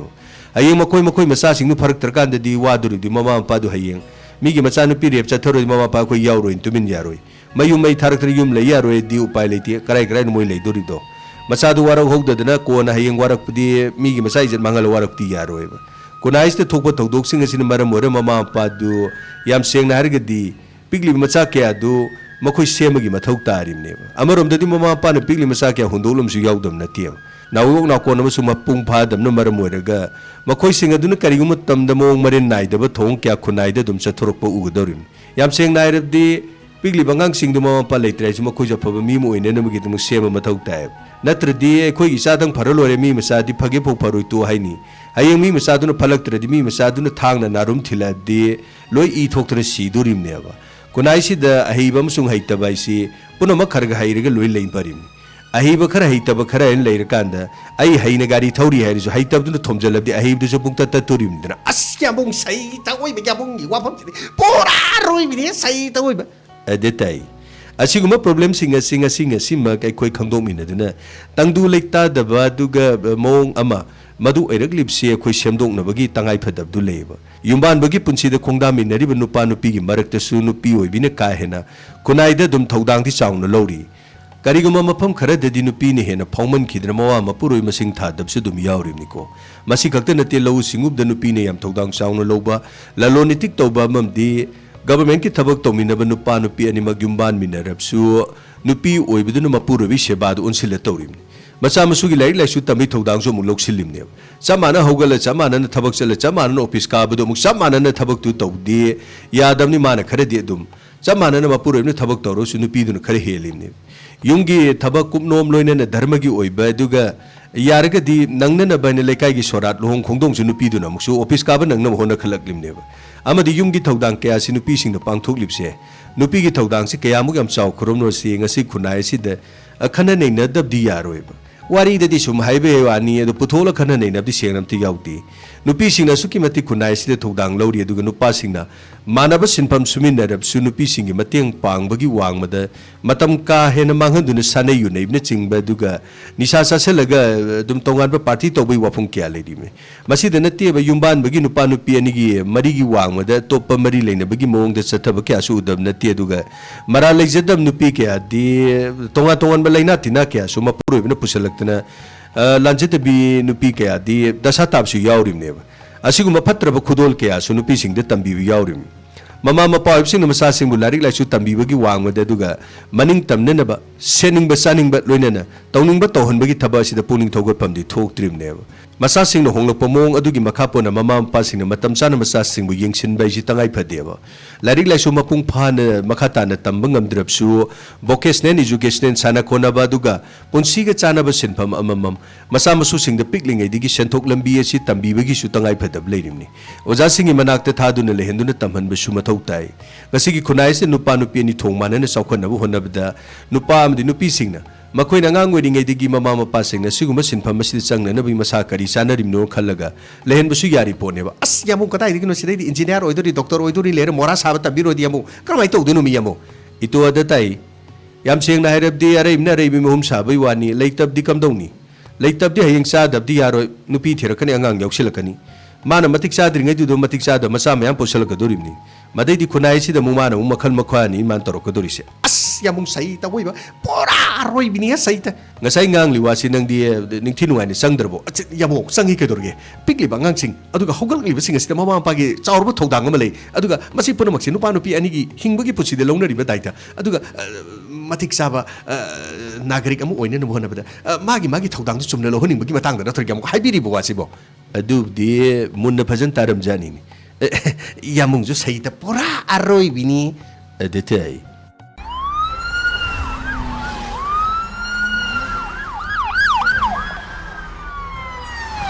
ꯀamo ꯑꯁꯤꯗ ꯅꯠꯇ꯭ꯔꯣ ꯍꯣꯇꯦꯜꯗꯣ ꯃꯥꯅꯤ sir ꯀamo ꯆꯪꯁꯤꯜꯂꯣ ꯃꯤ ꯃꯌꯥꯝꯁꯦ ꯈꯔ ꯊꯩꯗꯣꯛꯑꯣ ꯐꯪꯅꯤ sir ꯃꯌꯥꯝ ꯈꯤꯇꯪ ꯍꯟꯗꯣꯛꯁꯦ ꯃꯌꯥꯝ ꯑꯩꯈꯣꯏꯒꯤ ꯁꯔ ꯂꯥꯛꯈ꯭ꯔꯦ ꯃꯌꯥꯝ ꯈꯤꯇꯪ ꯃꯌꯥꯝ ꯍꯟꯗꯣꯛꯁꯦ ꯃꯌꯥꯝ ꯑꯣꯟꯁꯤꯟꯕꯤꯒꯅꯣ ꯄ꯭ꯂꯤꯖ ꯃꯌꯥꯝ ꯈꯤꯇꯪ ꯍꯟꯗꯣꯛꯁꯤ ꯍꯜꯂꯣ ꯃꯣꯏ ꯃꯦꯅꯦꯖꯔꯗꯨ ꯀꯥꯏ ꯁꯔ ꯑꯁꯤꯗ ꯂꯩꯁꯤ ꯃꯥꯜꯂꯦ ꯀꯧꯔꯣ ꯁꯔ ꯁꯨꯝ ꯃꯦꯅꯦꯖꯔ ꯃꯥꯅꯤ ꯁꯔ ꯀꯔꯤꯅꯣ ꯊꯧꯗꯣꯛꯁꯤ ꯀꯃꯥꯏꯅ ꯇꯧꯕꯅꯣ ꯁꯔ ꯀꯥ ꯑꯁꯤ ꯅꯤꯛꯀꯤ ꯀꯧꯕ ꯅꯨꯄꯤ ꯑꯃꯅ ꯕꯨꯛ ꯇꯧꯕꯅꯤ ꯀꯩꯗꯧꯔꯕ ꯑꯗꯨꯒ ꯁꯔ ꯃꯥ ꯍꯣꯇꯦꯜꯁꯤꯗ ꯃꯤꯑꯣꯏ ꯑꯃꯗꯤ ꯂꯥꯛꯈꯤꯕ ꯃꯥꯜꯂꯦ ꯁꯔ ꯑꯗꯨꯒ ꯁꯔ ꯍꯣꯇꯦꯜꯁꯤda ꯕꯔꯊꯗꯦꯒꯨꯝꯕ ꯄꯥꯡꯊꯣꯛꯄꯒꯤ ꯍꯥꯏꯕꯗꯤ ꯁꯔ ꯃꯈꯣꯏꯒꯤ ꯁꯤꯒꯤ ꯇꯦꯕꯜꯁꯤꯗ ꯑꯣ ꯁꯤꯗ ꯀꯦꯛ ꯑꯃ ꯂꯩꯔꯦ ꯍꯦꯄꯤ ꯕꯔꯊꯗꯦ ꯅꯤꯛꯀꯤ ꯑꯦꯅꯤꯋꯦ ꯑꯗꯨꯒ ꯊꯥꯡꯁꯤꯅ ꯁꯔ ꯊꯥꯡꯁꯤ ꯈ꯭ꯋꯥꯏꯗꯒꯤ ꯉꯛꯂꯤꯕꯗꯤ ꯁꯔ ꯕꯔꯊꯗꯦꯒꯤ ꯀꯦꯛ ꯀꯛꯅꯕ ꯊꯥꯡꯁꯤ ꯌꯥꯝꯅ ꯊꯧꯕ ꯑꯃ ꯑꯣꯏ ꯍꯥꯏꯕꯗꯤ ꯀꯦꯛꯀꯤ ꯑꯌꯥꯝꯕ ꯊꯥꯡꯁꯤ ꯁꯔ ꯄ꯭ꯂꯥꯁꯇꯤꯛꯀꯤꯒꯨꯝꯕ ꯑꯗꯨꯒ ꯊꯥꯡ ꯃꯥꯟꯕ ꯑꯃ ꯍꯦꯛ ꯍꯥꯞꯀꯟꯕꯅꯤ ꯑꯗꯨꯕꯨ ꯁꯔ ꯃꯈꯣꯏꯅ ꯁꯤꯖꯤꯟꯅꯔꯤꯁꯤꯗꯤ ꯊꯥꯡ ꯑꯁꯦꯡꯕꯅꯤ ꯍꯥꯏꯕꯗꯤ ꯁꯔ ꯀꯦꯛꯁꯤ ꯃꯈꯣꯏꯅ ꯍꯥꯟꯅ ꯃꯄꯥꯟꯗꯒꯤ ꯄꯨꯔꯒ ꯂꯥꯛꯄꯅꯤ ꯑꯩꯈꯣꯏ ꯁꯤꯗꯗꯤ ꯍꯣꯇꯦꯜꯗꯗꯤ ꯀꯦꯛ ꯐꯪꯗꯦ ꯁꯔ ꯑꯣꯀꯦ ꯑꯦꯅꯤꯋꯦ ꯁꯤꯗꯩꯗ ꯅꯨꯄꯥ ꯑꯃ ꯂꯥꯛꯑꯝꯃꯦ ꯍꯥꯏꯁꯤꯅ ꯑꯩꯈꯣꯏ CCTVꯗ ꯑꯗꯨꯒ ꯃꯥꯒꯤ ꯃꯁꯛ ꯁꯔ ꯍꯥꯏꯐꯦꯠ ꯑꯩꯈꯣꯏꯅ CCTVꯗ ꯌꯦꯡꯖꯔꯦ ꯁꯔ ꯑꯗꯨꯕꯨ ꯁꯔ ꯅꯨꯄꯥꯁꯤ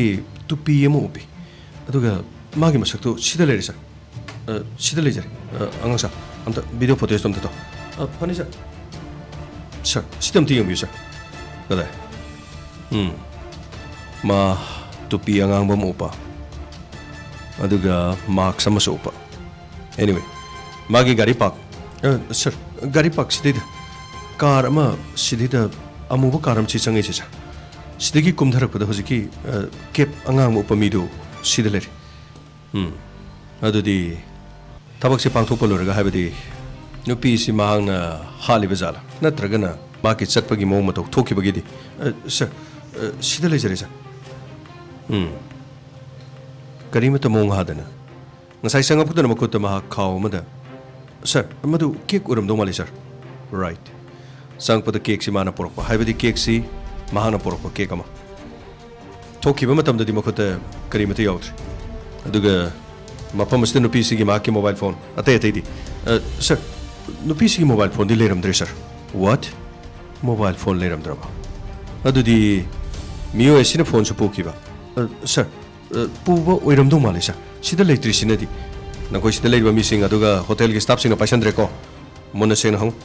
ꯀꯔꯤꯒꯨꯝꯕ ꯄꯥꯏꯁꯜꯂꯝꯃꯗꯤ ꯃꯣꯕꯥꯏꯜꯗꯣ ꯑꯩꯈꯣꯏꯅ ꯍꯣꯔꯦꯟ ꯊꯤꯔꯛꯄ ꯃꯇꯝꯗ ꯅꯈꯣꯏꯒꯤ ꯁ꯭ꯇꯥꯐꯅ ꯄꯥꯏꯔꯝꯕ ꯇꯥꯔꯒꯗꯤ ꯅꯈꯣꯏ ꯌꯥꯎꯕ ꯇꯥꯅꯤ ꯁꯔ ꯃꯨꯟꯅ ꯍꯪꯖꯔꯦ ꯑꯩꯈꯣꯏ ꯍꯣꯇꯦꯜꯁꯤꯒꯤ ꯅꯤꯌꯣꯝꯅꯤ ꯃꯐꯝꯁꯤꯗ ꯂꯥꯛꯄ ꯃꯤ ꯑꯃꯠꯇꯒꯤ ꯄꯣꯠ ꯆꯩ ꯑꯩꯈꯣꯏ ꯀꯅꯥꯝꯇ ꯄꯥꯏꯖꯗꯦ ꯁꯔ ꯁꯟꯇꯣꯁ ꯁꯔ ꯀꯥꯁꯤꯒꯤ ꯃꯅꯨꯡꯗ ꯑꯇꯩ ꯆꯤꯡꯅꯕ ꯀꯔꯤ ꯄꯣꯠꯂꯝ ꯂꯩꯌꯣ ꯋꯥꯁꯔꯨꯝꯒꯗꯨ ꯆꯪꯉꯨ ꯑꯗꯨꯒ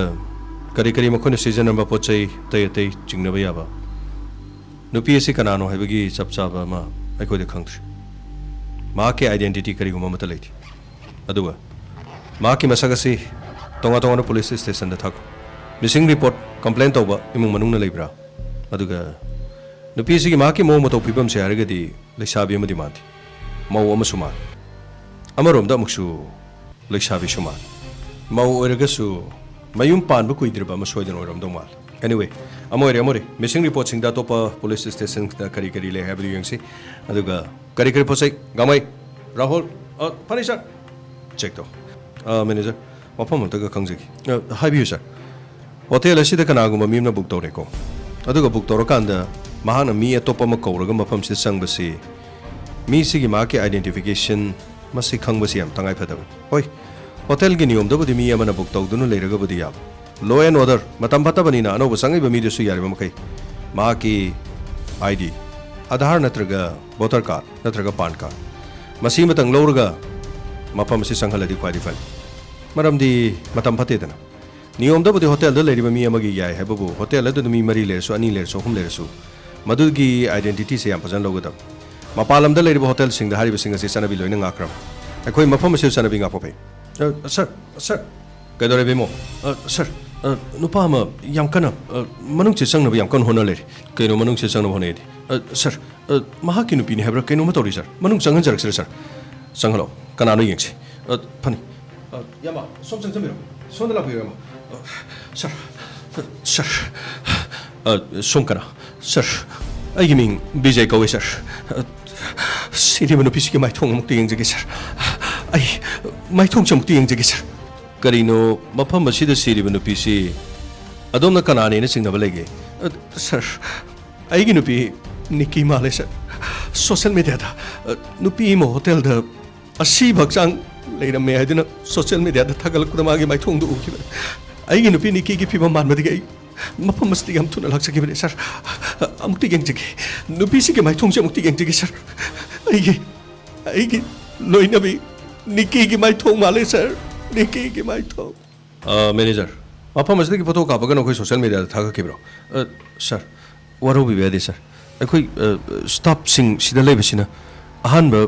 थोंग हांगतोगा लेबदुदा मनुंगदुदा फचंगगा हाइफेट कइनो फोटो कापुरो माले सर फोटो कापलुरो माले अखोय दा पाउ पिदिंगदा मफमदुदा हाने एकते फोटो कापगन अखोयना सोशल मीडिया दा थादोइबने सोशल मीडिया से क्यामो क्यामना थौगेदु यंगुने फरे सोंगी मिंग से विजय है माने सर एगी मिंग विजय है सर विजय अदोंगी नुपी नतब्राइदु अखोय सोदन यंगजागी अदुबु अदोंगी तुपी अंगांगमुदु काय चक्रगे कइनो सर एदी तुपी उपचदे सर अदोंगी तुपी अंगांगबा लेते मदुगा अदोंगी कार अमोबदुदी करिनो सर कदाइदगी कार अमोबनो सर चरा फावबदा पुक थन चाब ngमजुदब सर बराद लेरगै आइगी लोइना बिसिगा मफम मसिदा थबक सुबद फंगलबदी थबक सुबदंग फंगलबदी हाइदना आइखोइनि युम पानब खुइद्रिङेदा युम थादोगा मफम मसिदा लाकेबनि सर अदुगा सर माक आइगा करिनो खरो वांगनबदगी माक खर साउरनसु थोकेबनि सर अदुगा ngara माक हानजिलखिदि मदुदगी आई यामना मी पाइने लेखि sir ngara ngasi magi birthday ne sir numidang pung 8 makhai phaw ma khalaktabadigi ai yum lomda so hangki adubu ma ki khungol libada ai phangba ngamkiti oh adongi nupi halaktre adongi nupi mangkre yumda di hang police station da di missing report obi bro ai madumati tawjadi sir karigino adongi nupi halaktrabadi mangkre khalabadi police station da report ogadaban adubu anyway अदोंगी नुपीगी माइथोंग चुम्ब्रा चुम्दब्राइदु येंगसी संतोष sir फीदो मुथाइदो funny sir सोमद संचमिरो sir सिदा लेजरे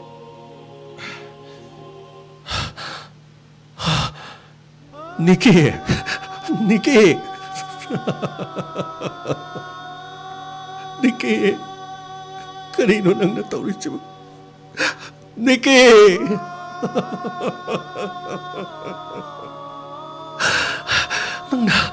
नंगना साउना थोकिबदो मसिगिदमक्तरा मसिगिदमक्तरा ओ निकी ꯀꯔꯤꯒꯤꯗꯃꯛꯇꯅꯣ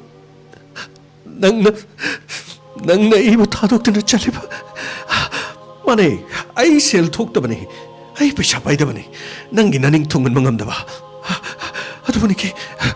ꯅꯪꯒ ꯑꯩꯒ ꯊꯃꯣꯏꯒ ꯄꯤꯅꯗꯅ ꯅꯨꯡꯁꯤꯅꯔꯛꯈꯤꯕ ꯅꯠꯇ꯭ꯔꯣ ꯅꯤꯀꯤ ꯀꯔꯤꯅꯣ ꯅꯪꯅ ꯃꯐꯝ ꯑꯁꯤꯗ ꯇꯧꯔꯝꯂꯤꯕꯁꯤꯕꯨ ꯀꯔꯤꯅꯣ ꯆꯠꯂꯦ ꯅꯪꯗꯤ ꯆꯠꯈ꯭ꯔꯦ ꯅꯤꯀꯤ ꯅꯪꯗꯤ ꯆꯠꯈ꯭ꯔꯦ ꯑꯩꯕꯨ ꯊꯥꯗꯣꯛꯂꯝꯂꯒ ꯅꯅꯤꯡ ꯊꯨꯡꯂꯕꯔꯣ ꯅꯪꯅ ꯑꯩꯒ ꯗꯥꯏꯚꯣꯔꯁ ꯇꯧꯅꯤ ꯍꯥꯏꯒꯗꯥꯏꯅꯦ ꯑꯩꯒ ꯗꯥꯏꯚꯣꯔꯁ ꯇꯧꯅꯤ ꯍꯥꯏꯔꯝꯕꯗꯨ ꯂꯥꯛꯑꯣ ꯗꯥꯏꯚꯣꯔꯁ ꯇꯧꯔꯨ ꯂꯥꯛꯑꯣ ꯀꯔꯤꯒꯤꯅꯣ ꯅꯪꯅ ꯇꯥꯏꯕꯪ ꯊꯥꯗꯣꯛꯇꯨꯅ ꯆꯠꯂꯤꯕꯕꯨ ꯀꯔꯤꯒꯤꯅꯣ ꯅꯅꯤꯡ ꯇꯝꯖꯁꯅꯨ ꯅꯪꯒꯤ ꯑꯅꯤꯡꯕꯕꯨ ꯊꯨꯡꯂꯕꯗꯤ ꯍꯥꯏꯗꯨꯅ ꯑꯩꯅ ꯅꯪꯒꯤ ꯑꯄꯥꯝꯕꯗ ꯌꯦꯠꯇꯕꯅꯤ ꯅꯤꯀꯤ ꯑꯗꯨꯒ ꯁꯤꯔꯣ ꯊꯋꯥꯏ ꯌꯥꯎꯗꯕ ꯍꯛꯆꯥꯡ ꯑꯣꯏꯅ ꯍꯣꯇꯦꯜ ꯑꯁꯤꯗ ꯂꯩꯕꯁꯤꯔꯣ ꯅꯪꯅ ꯄꯥꯝꯕꯁꯤꯕꯣ ꯑꯣ ꯁꯦꯜ ꯊꯣꯛꯇꯕ ꯁꯦꯜ ꯄꯥꯏꯗꯕ ꯅꯪꯒꯤ ꯅꯄꯨꯔꯣꯏꯕ ꯑꯩꯕꯨꯗꯤ ꯅꯪꯅ ꯃꯇꯤꯛ ꯆꯥꯗꯦ ꯍꯥꯏꯗꯨꯅ ꯑꯗꯨꯒ ꯀꯔꯤꯒꯤꯗꯃꯛ ꯀꯅꯥꯅ ꯁꯔ ꯑꯩꯒꯤ ꯅꯨꯄꯤ ꯑꯩꯒꯤ ꯂꯣꯏꯅꯕꯤ ꯅꯤꯀꯤꯕꯨ ꯍꯥꯠꯂꯤꯕ ꯃꯤ ꯁꯔ ꯃꯤꯍꯥꯠꯄ ꯁꯣꯏꯗꯅ ꯄꯨꯊꯣꯛꯄꯤꯌꯨ ꯁꯔ ꯃꯤꯍꯥꯠꯄ ꯁꯣꯏꯗꯅ ꯄꯨꯊꯣꯛꯄꯤꯌꯨ ꯁꯔ ꯕꯤꯖय ꯉꯔꯥꯡꯁꯦ ꯑꯗꯣꯝ ꯀꯗꯥꯏꯗꯒꯤ ꯀꯗꯥꯏꯗ ꯆꯠꯈꯤ ꯑꯗꯨꯒ ꯅꯍꯥꯛꯀꯤ ꯃꯣꯕꯥꯏꯜ ꯅꯝꯕꯔ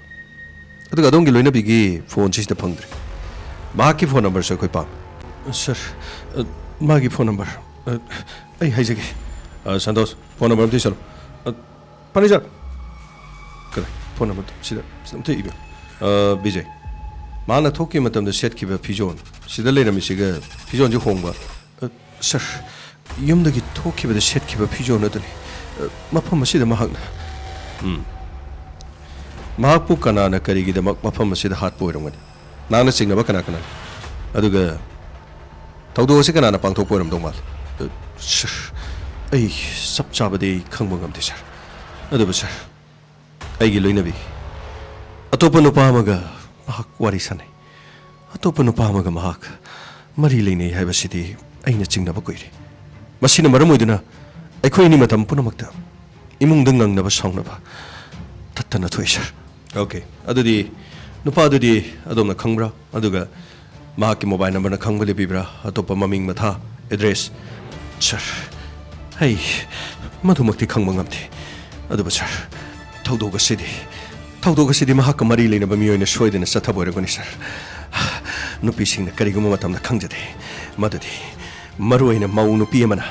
ꯃꯍꯥꯛꯅ ꯊꯥꯡꯂꯤꯕ ꯈꯣꯡꯊꯥꯡ ꯑꯗꯨ ꯀꯔꯤꯒꯨꯝꯕ ꯃꯇꯝꯗ ꯃꯍꯥꯛꯅ ꯃꯤ ꯑꯗꯨꯕꯨ ꯀꯥ ꯍꯦꯟꯅ ꯊꯥꯖꯔꯨꯕꯗꯒꯤ ꯃꯍꯥꯛꯄꯨ ꯂꯃꯈꯥꯡꯗ ꯅꯝꯊꯥꯛ ꯇꯧꯗꯨꯅ ꯊꯝꯕꯤꯔꯝꯒꯅꯤ ꯍꯥꯏꯕ ꯈꯪꯗꯕ ꯀꯌꯥ ꯑꯃꯔꯣꯝ ꯌꯥꯎꯏ ꯃꯗꯨꯒꯤ ꯃꯅꯨꯡꯗ ꯑꯩꯒꯤ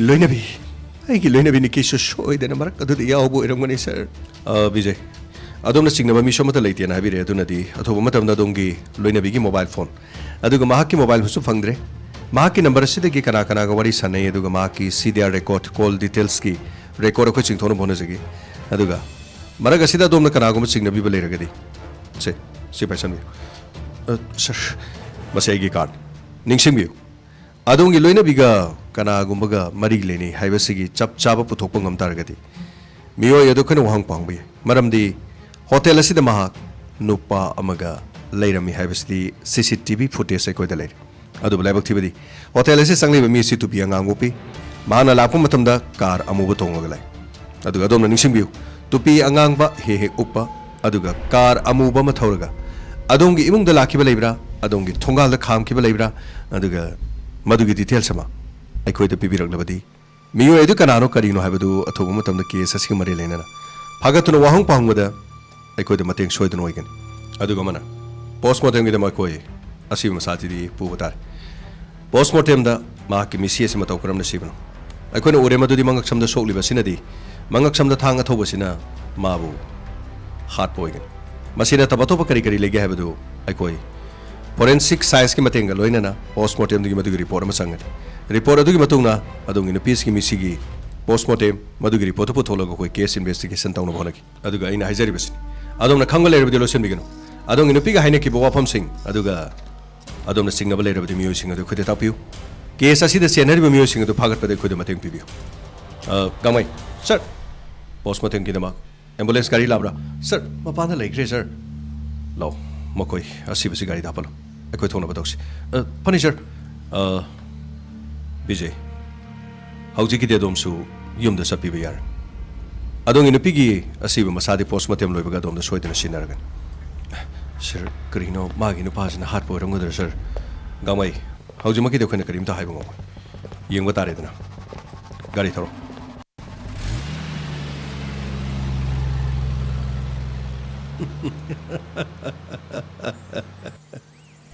ayen bapamba phajaba pamba kalak papamba mihauba hoisaba thiba taibang mihoiba नसा खक्की खलिङैदा नसा खक्की खलिङैदा नंगना लेबलिबो खोंफम मदु कदाइदनो हाइबो काउनरिबा थाइबंग मियोइबा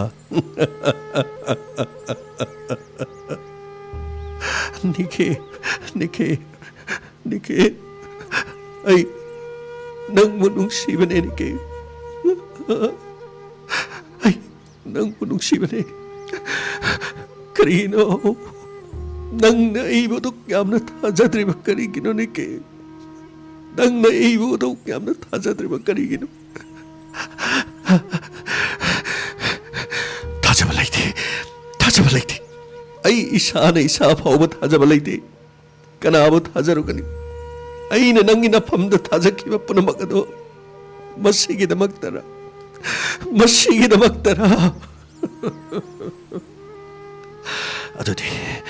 adudi kana ai niki bu haliba mi sikana niki bu haliba mi aina lemna thapam thokte kana thigane aina thigane ai niki bu haliba mi ado aina thigane amadi mabu aina laman shoidana kongane lakle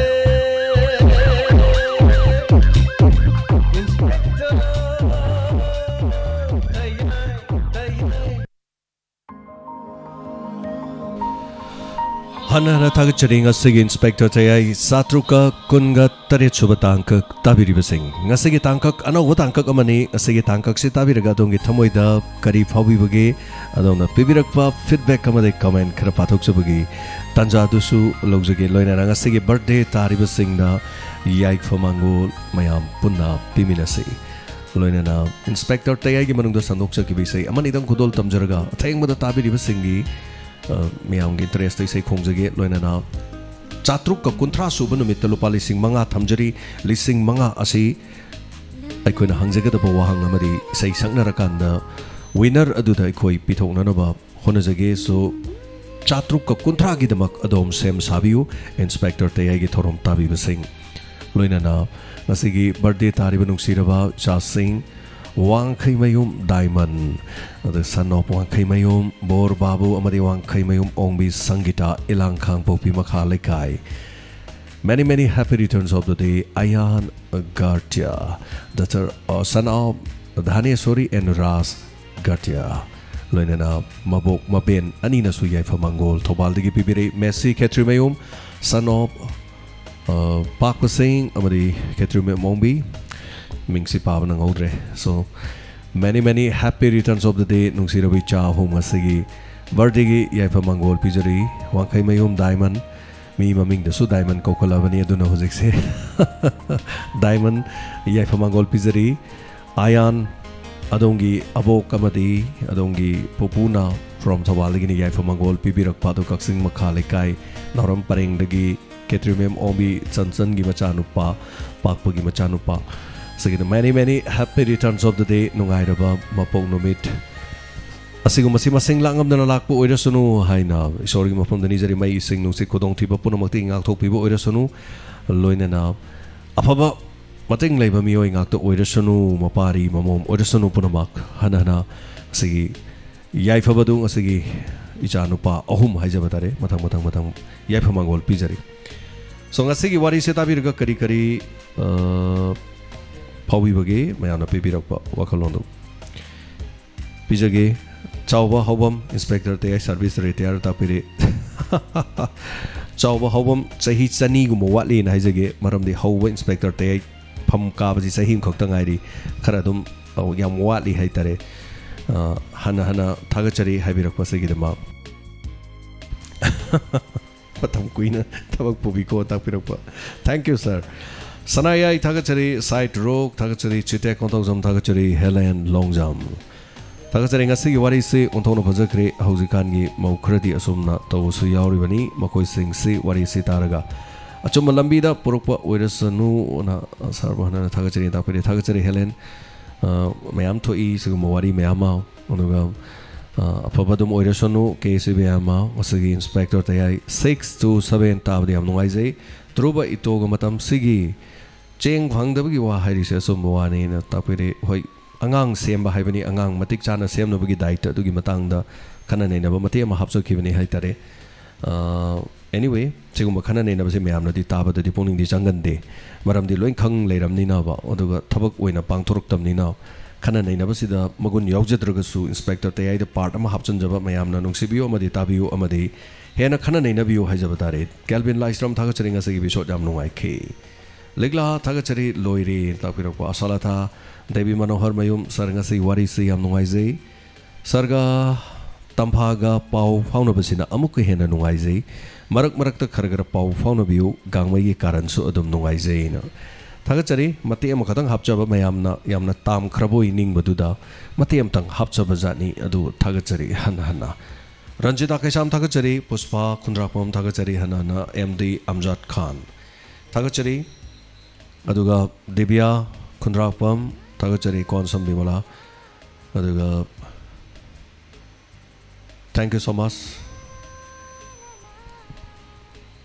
Lanchenba Entertainment Yana Pazakri Natapirapa. Thank you so much. Sanayanbi Angakpani Anatapire, thank you, Tagachari. So me Waikom Tagachari. Bibi Maibam Common, Sir Tampaga Tayai Wari Sanaba, Gangmaina yet Pagi Matang se Aidi Nungai, Noctabungam Den. Pakang Lisabiniana Nuxinungan the Warido, Taisana Dubiningaga, Kondrum Mairengi Wari Sana lay in Haido, Yamna Nuxiba, Tankakama, we never honors a Kibani, Mayamna, Gari can be noidi Kangdreko,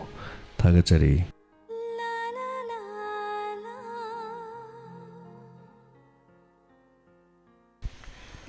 Thank you, Sanayai. Dana Korakpam, happy birthday, Tapirapa Putspa, Lanchenba Entertainment, Amukana, Tagachari. Yana Fazakre, Masidi, Pura top amani, Natapira Sumaning, a Sigi, Pura top amani. Sabir Maibam, thank you so much. Matokram Halino Kanana, Halino Halimidu Kanano, Habigi Warima. Makagi investigation, the Lani Wari Sikramaito Bonona Kredi.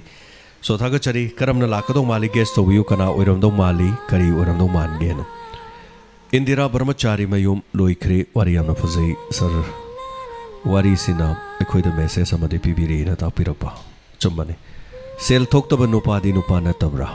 Sel Tokta Nupagi Tamoi. Suba no Magi Wakalon later, Badi, nobody sweden a me or a padi. Support to Godabani Haitare, Tasena Haredi, Nasai Wari Mayama Hari Duda, Drubogato, Kanabo Wafam Duda, Nupi Mana Todang Yamna Chowna, Lowi Haibo Wafam Se, Yamna Chumbani. Nupama Sutaboktoba, Nupima Sutaboktoba, I need to Chapman and office cover, Chapman and a Taboktoka, and Nupi di Machagi, and Tahoga Tabiade, Mapuruding Haktan Tumagalevi. So Nupi di Saxo Tong Dini Maso Pisa to any Mima, Puru Hona Dini, Mane Makuzo Hona Dini, the Gidi, Masasing Hona Dini Haitare. Loiraga office Halagasu, Madi Amokore Nomidangi Chan, Hona Dini Matsagi, Mok Tushangi Matsagi, Amagimok, Lekai, Tabok Torongiamok, Nopi, Honagi on Honor, Adokimati Hona Haitare. Masigi Wapam Zikazitang Panjari Maram Sikai no Haikanda, Mo Amagi Magi Kari Haitare, responsibilities, Adokimatic Sawe. Amaromdana Mo Amana. Imung manungi daita do nupado sen thokte na har kan man atopo yet piranu adu to biranu na khalla kan magi punsina tonga no makhalam na muchatle so difference between ngasai wari do the drubo ge ito na haidu wari oina haibai wani me amna di chamna khalam bi yai manung do the pijaning ba message ti adu ne pigli ba angang ama sem ba haibasi thaksi kasi nai na angang ori ngi semak kadabani angang asuna matik saba haibase akoi gi khunai do matik saba sama asu the matik saba mi mo rok toini ꯑꯩꯒꯤ ꯏꯆꯥ ꯈꯛꯇꯪ MA ꯑꯣꯏꯅꯕ ꯑꯗꯒꯤ doctor ꯑꯣꯏꯅꯕ ꯍꯣꯠꯅꯔꯒ ꯑꯩꯒꯤ ꯏꯆꯥꯗꯨꯒꯤ ꯃꯃꯥꯟꯅꯕ ꯌꯨꯝꯊꯪꯅꯔꯤꯗꯨꯅ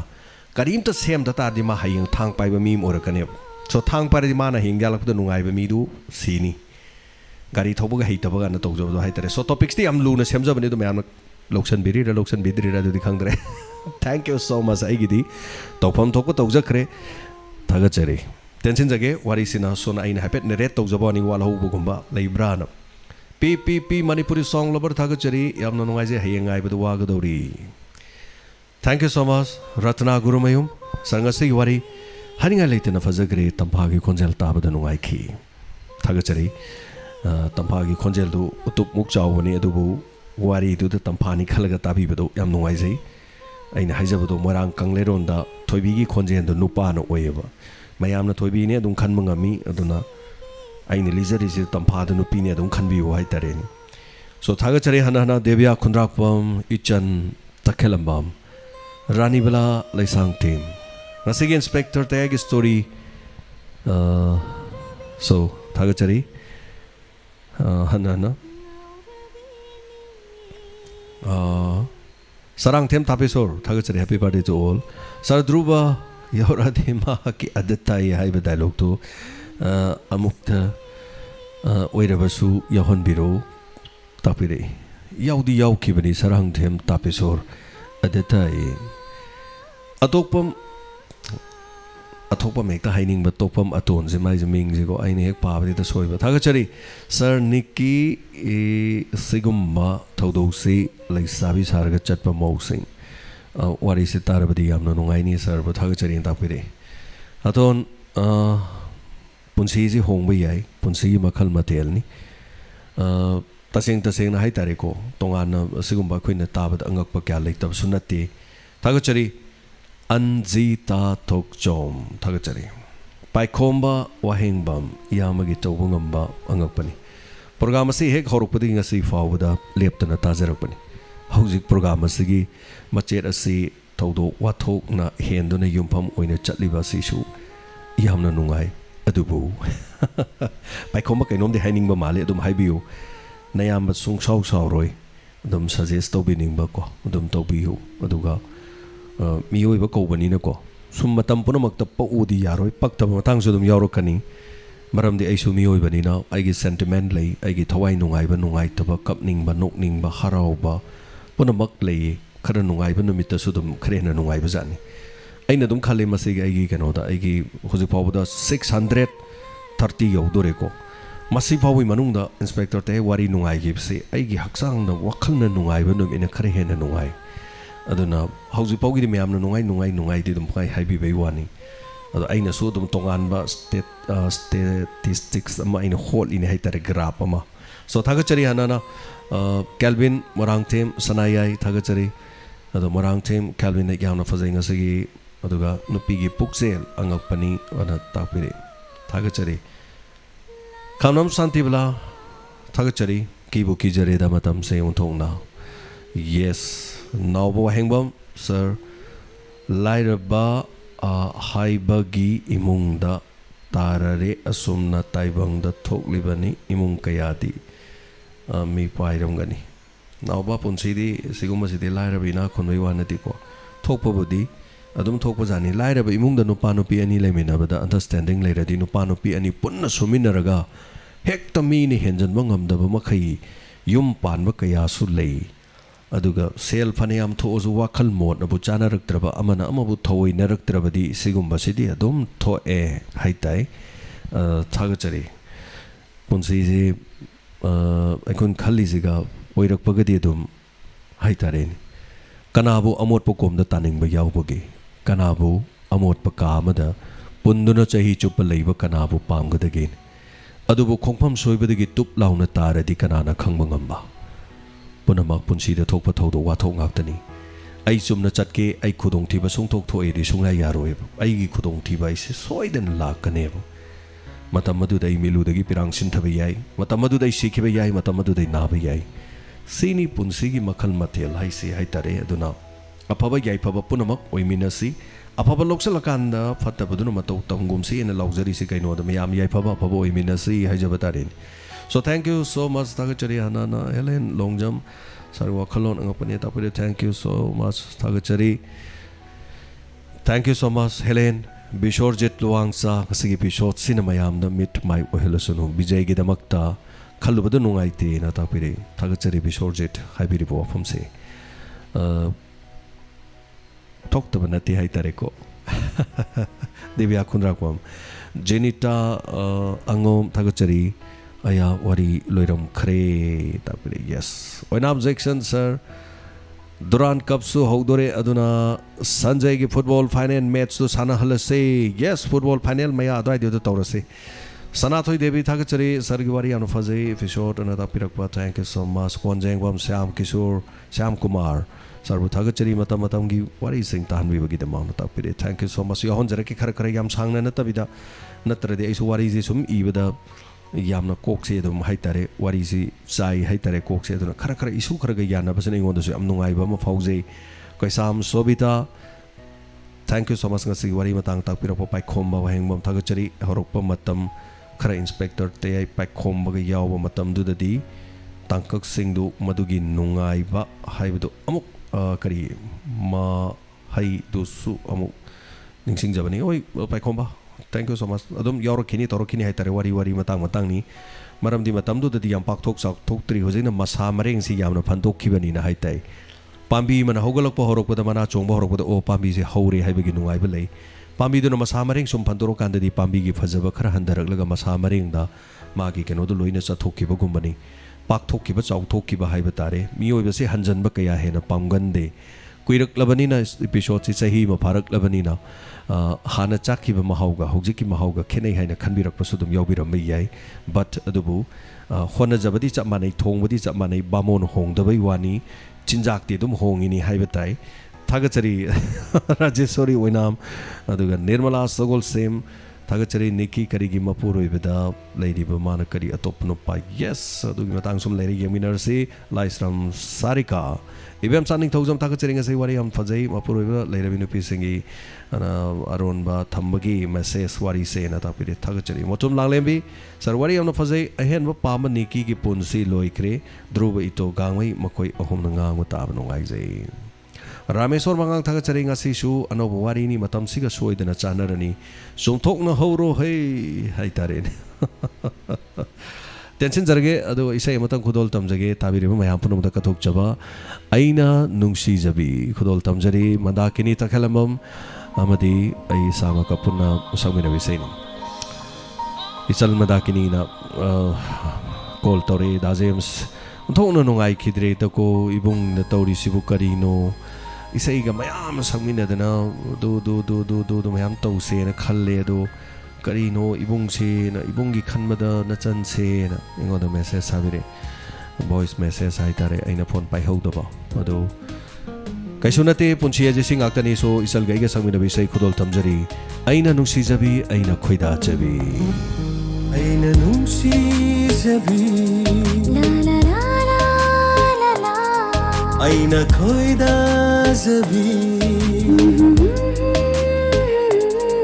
Aina Nungsi Jabi, Aina Koida Jabi, Nantanu Unsigi Nantana Loi Jari, oh, Aigi di Thawaini Nantana Loi Jari, oh, Aigi di Thawaini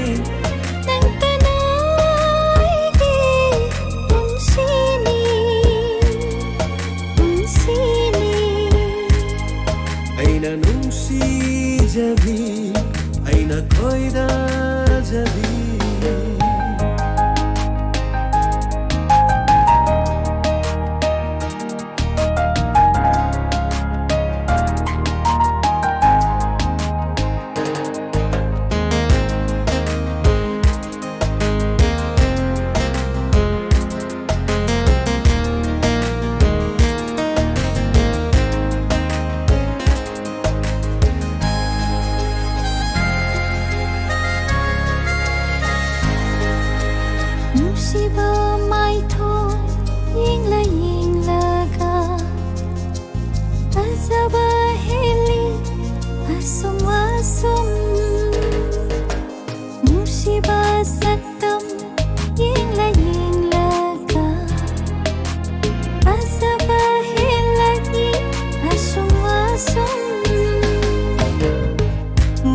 ನುಸಿರುಬೈ ಓಯ್ರ ಮಾಲೆ ನಂಗು ಎನ್ನಿಂದು ನತಲೈರೆ ನಂಗು ನುಸಿರುಬೈ ಓಯ್ರ ಮಾಲೆ ನಂಗು ಎನ್ನಿಂದು ನತಲೈರೆ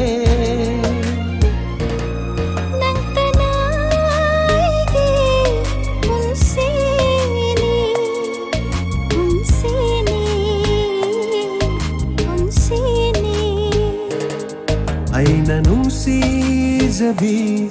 Aina koida zabi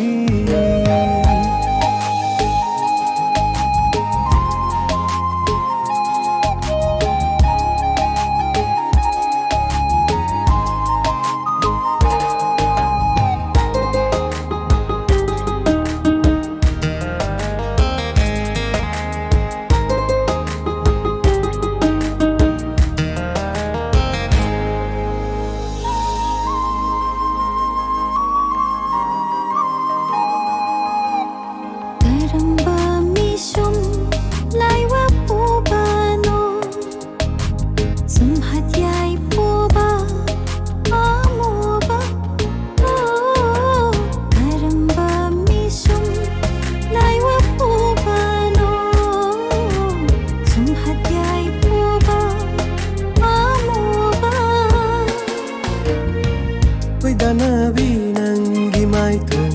Wai raw nabi nangi misna Wai da nabi nangi maitong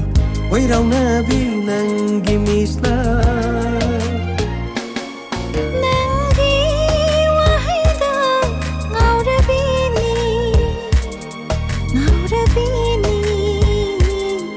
Nungsiba Aina nungsizabi Aina koida jabi Aina nungsizabi Aina nungsizabi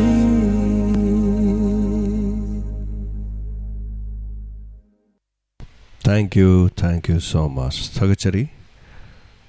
Royal Enterprises haidana kaksing na khoi mobile accessory amadi mobile yonba dukan ama lei hariba mobile yonba dukan sa iPhone yawi aduga Realme yawi Oppo yawi everything ATM adongi aduga Aadhaar PAN card yarokanda loan da mobile afaba lowi kaksingi Royal Enterprises loinana ningon chakobai mamangda phone ama leibi taragadi draw ama yawi draw se diamond TV da draw ma ningon chakoba numita tawjani aduga smartphone ama aduga keypad phone manga haijabatare adu masu khudol khogi draw dugi haijabatare pizza gani haiba wafam siga loinen so akopa mo details kangbi ninga de khodi number adum lobi biani dukan dugi number so marak sil makhatana bimola naurim Thagachari ngasigi Tayai gi wari se onthok na nungai jakre bije awabada mitigi magi matang mitri pi tawa khangaude na tapire Thagachari niki ge henwa pamagi sibo oigani khalle na tapire maybe kari oigada ge do yaminar se gita sarang them da james ngasi wari hania leitana nungai jain tapire thank you Ranjita SK Abdul SK Thagachari Bibi Maibam Khoman ngasigi wari se suki matik nungai jai nata pire ngasigi mi su kai no mi si su yam nungai ti yes tampalai ma chingtham salute to Inspector Tayai saira ga oinamba takla ga manam nungsiba cha chandan gumbani Diamond TV ki channel mako chatpada mamai inabagum ekhoi inau gi matung injury bani tapire Thagachari itaima thank you so much karisho hainingai leite punama taibang mapugi lilani haijagi konjengbam Syam Kumar Thagachari ayingbi sanasam Thagachari Romesh Laisram sarngasigi tangkak kyamna marau leiba mitmai oigadaba tangkak ni khanjai khara mamut tana mayek sengna miyam do wakhal tahansi yamba Thagachari Romesh Laisram Devika Khundrakpam Thagachari Boydop 97 तागचरी खोमनथेम Rajen सरंगसिगी अनौब तांकक क्यामना फजई अहेन पामन निकी सीबगी खयाता ताखरे हयेंगी तांकक अमु खौरांग ना ngaijरमगे हायदना ताबिरकवा Sanatoy Devi happy birthday to all तापिरे लियो कामई अहेनब पामगी मपुनसी लोइखरे यामना नुंगाई सर तयाई ड्यूटी सु लोइरे सर होरेन दुरान कप येंगदोइरा सर तापिरे दुरान कप काबाई येंगजगे मति एमगदम येंग फंगदि दम नुंगाई दोरिबनि हाइताई थैंक यू सो मच थागचरी साइट रोक थागचरी MD Amjad Khan thank you सोमी वाइकोम थागचरी अरुणी अकोइजम ngasiगी तांकक मैडम तंफागी खोंजेल ताब नुंगाइजे पल्स रेटी 100 यौखरे वारी सिदन होय कयादा लोखरबनो मसिनी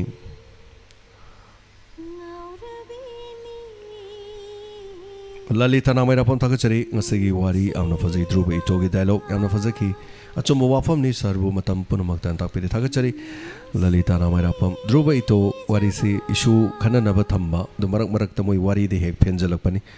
अदुगा परिंग अमद सुम चटलिबदु वारी दु खरा थैदोक थजिन मयामगी करे तरे पलसे अमुक नेमहनबा मु वांगहनबा फागी दा कॉमेडी दा चटननबगी हाइजबा तारेनिको सुमाइने तौजबनी सो थागचरी हनना मनिहल नाउरीम थागचरी हौजिग चानै सो अपंगमा मौ खरदी चुमनी thank you so much Konsam Bimla मौ अमखकना हलकपा हाइजबगद्रा yum कायरग Lakpa हाइगद्रा मराइबक थिरबी हाइगद्रा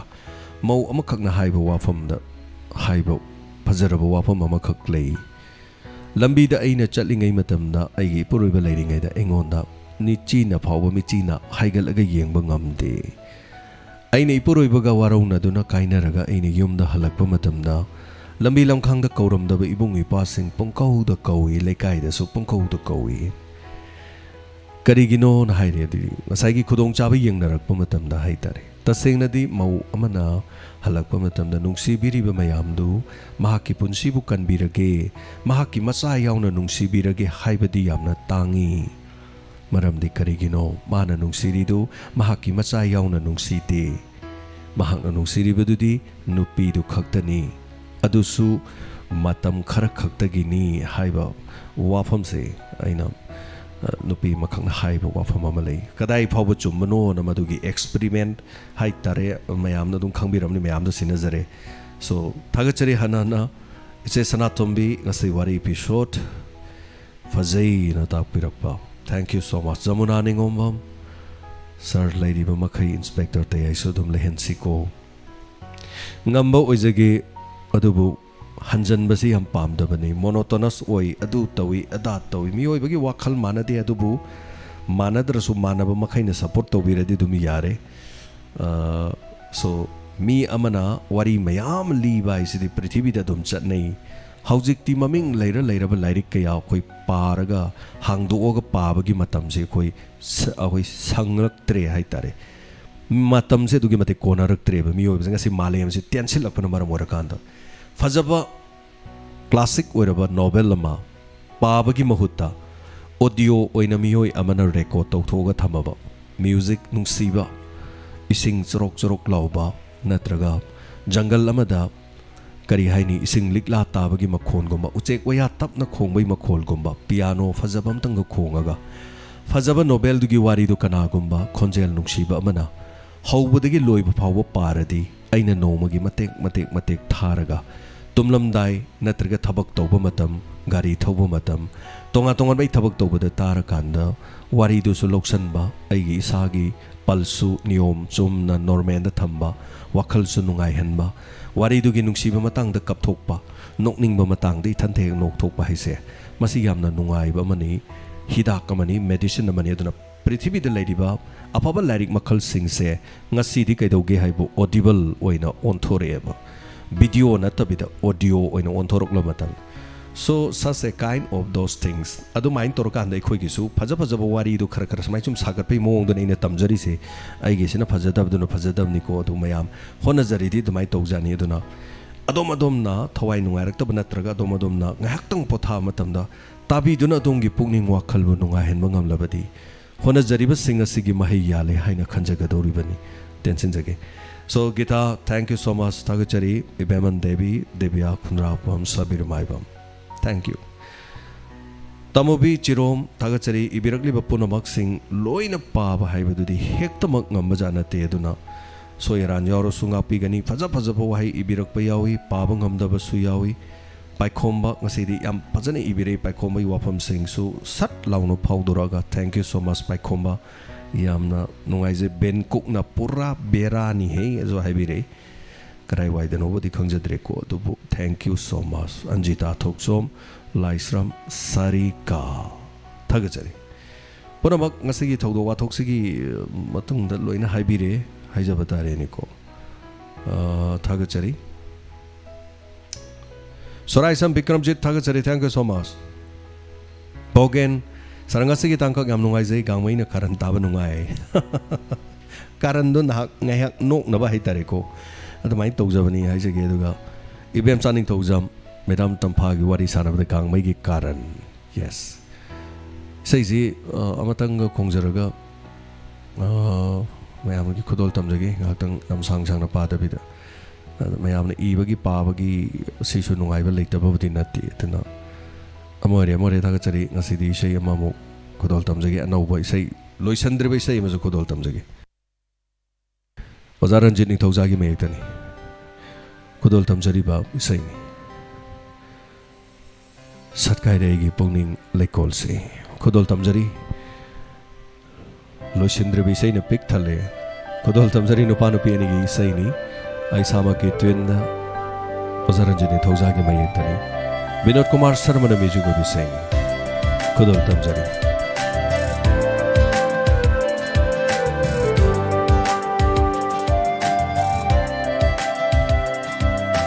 Sakay pugning layrang se nungsiba laynam na jolare lai bakta ekpira thawai gi mami kundo giluraba leikadagi unsigi mama lepchana unsigi mama lepchanaba pukning bushum labi mai thami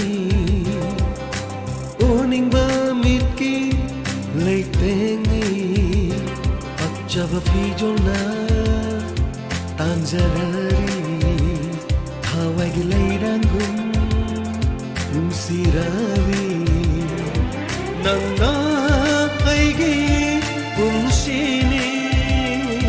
nangna aigi punsini satlara pukning lairang se pukning bushung labi mai thami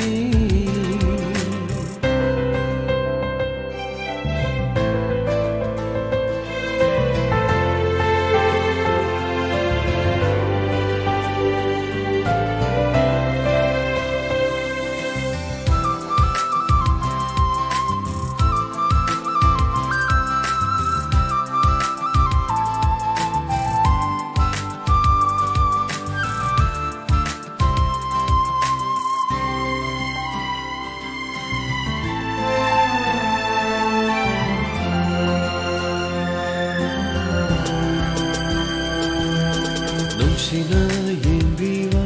nungsiba Ajaba thambiba mamuba Laibaki nongdam oiriba Bunghen heli nangna atoiba Nangna aigi polo oijage Nungsina yenjabi nungsevi Hajaba thamjabi pamobi ꯅꯨꯡꯉꯥꯏꯕꯒꯤ ꯅꯣꯡꯗꯝ ꯑꯣꯏꯔꯤꯕ ꯎꯃꯦꯟ ꯍꯦꯜꯂꯤ ꯅꯪꯅ ꯑꯊꯣꯏꯕꯤ ꯅꯪꯅ ꯑꯩꯒꯤ ꯄꯨꯟꯁꯤ ꯄꯣꯂꯣꯏꯅꯤ ꯁꯛꯀꯥꯏꯔꯦ ꯄꯨꯛꯅꯤꯡ ꯂꯩꯔꯥꯡꯁꯦ ꯅꯨꯡꯁꯤꯕ ꯂꯩꯅꯝꯅ ꯆꯣꯂꯔꯦ ꯂꯥꯏꯕꯛꯇ ꯌꯦꯛꯄꯤꯔ ꯊꯋꯥꯏꯒꯤ ꯃꯃꯤ ꯄꯨꯟꯗꯣꯒꯤꯂꯨꯔꯕ ꯂꯩꯀꯥꯗꯒꯤ ꯄꯨꯟꯁꯤꯒꯤ ꯃꯃꯜ ꯂꯦꯞꯆꯅꯕ ꯄꯨꯟꯁꯤꯒꯤ ꯃꯃꯜ ꯂꯦꯞꯆꯅꯕ ꯄꯨꯛꯅꯤꯡꯕꯨ ꯁꯨꯝꯂꯕꯤ ꯃꯥꯏꯊꯣꯡꯅꯤ ꯎꯅꯤꯡꯕ ꯃꯤꯠꯀꯤ ꯂꯩꯇꯦꯡꯅꯤ ꯄꯛꯆꯕ ꯐꯤꯖꯣꯜꯅ ꯇꯥꯟꯖꯔꯔꯤ ꯊꯋꯥꯏꯒꯤ ꯂꯩꯔꯥꯡꯒꯨꯝ ꯅꯨꯡꯁꯤꯔꯕꯤ ꯅꯪꯅ ꯑꯩꯒꯤ ꯄꯨꯟꯁꯤꯅꯤ ꯅꯪꯅ ꯑꯩꯒꯤ ꯄꯨꯟꯁꯤꯅꯤ ꯆꯠꯂꯔ ꯄꯨꯛꯅꯤꯡ ꯂꯩꯔꯥꯡꯁꯦ ꯄꯨꯛꯅꯤꯡꯕꯨ ꯁꯨꯝꯂꯕꯤ ꯃꯥꯏꯊꯣꯡꯅꯤ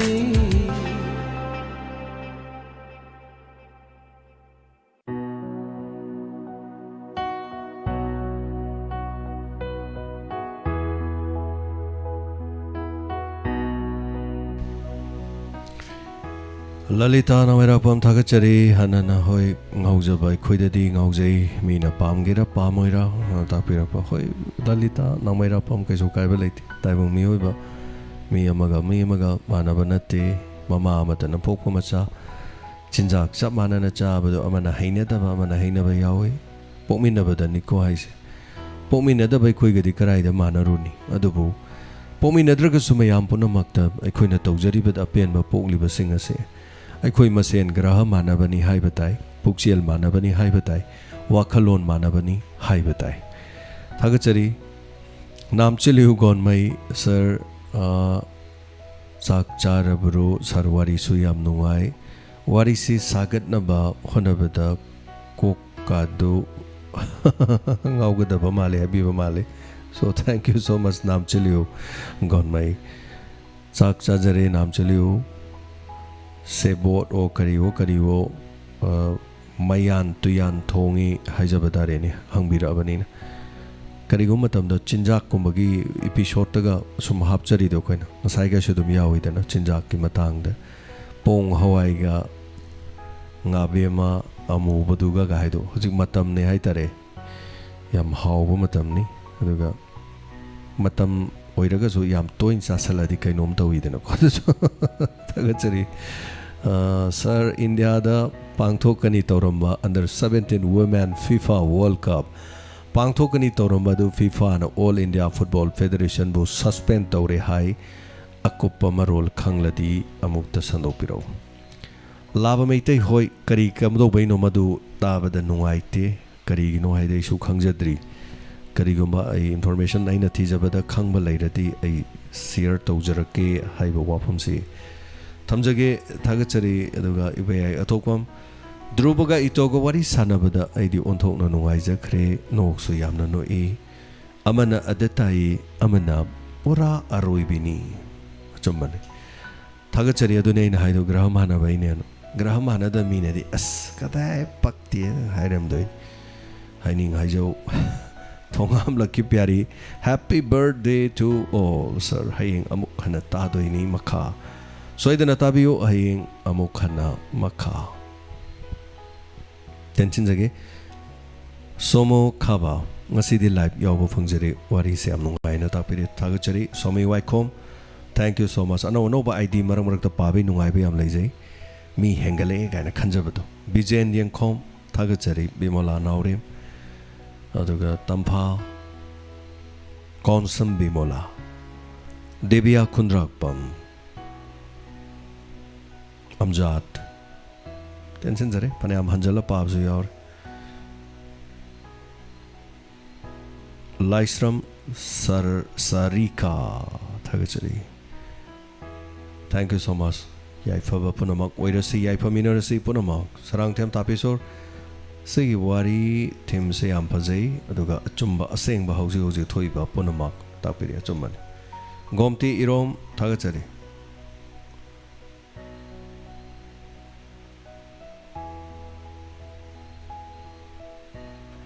Laitonjam Haitombi. Asi warian faze gangmai karan amamuk tabadu yam nungai nokpada loire tapire. Thank you mayam nungai na bani honajaba. Hanana thagachari. Tombi Chirom, Tamubi Chirom. Thagachari Tamubi.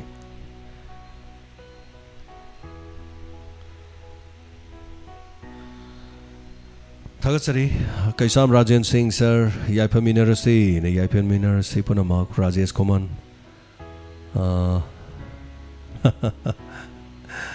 Thank you so much, Rajesh Koman. Hanana, Thagachari.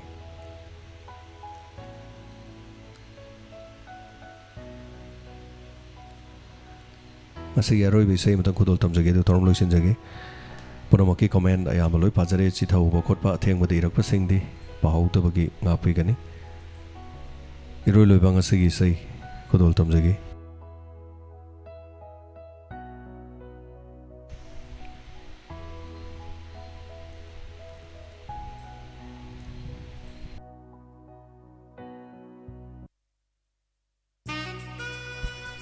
Kudol tam jari nunggi murti. Masih lagi. Koi raba chai kurma thoirom surabai sai ni khodol tamjariba aigi punsi ya hanba audio cassette amok hanai sai ji semdok chabai sai ni khodol tamjari saroj habongi mai ektani Vinod Kumar saramna music oidana mona puthok chaba isai ni nangdi nungi murti na bonung shiva mashakhang mahong nabra mani nangdi nungi murti ni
Asuk wajaram loy aigi punsi miku matasu nok charam gani miku matasu nok charam gani nungshi baidamat wajaram loy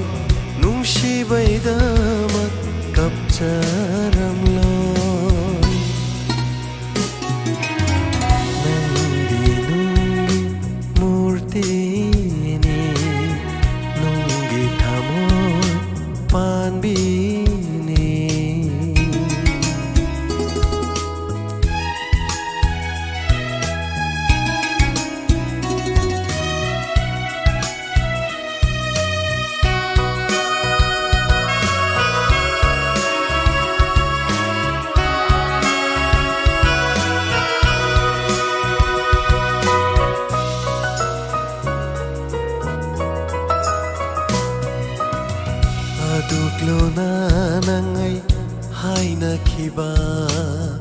ꯄꯨꯟꯁꯤꯒꯤ ꯂꯨꯔꯥꯕ ꯋꯥꯐꯝꯗꯨꯕꯨ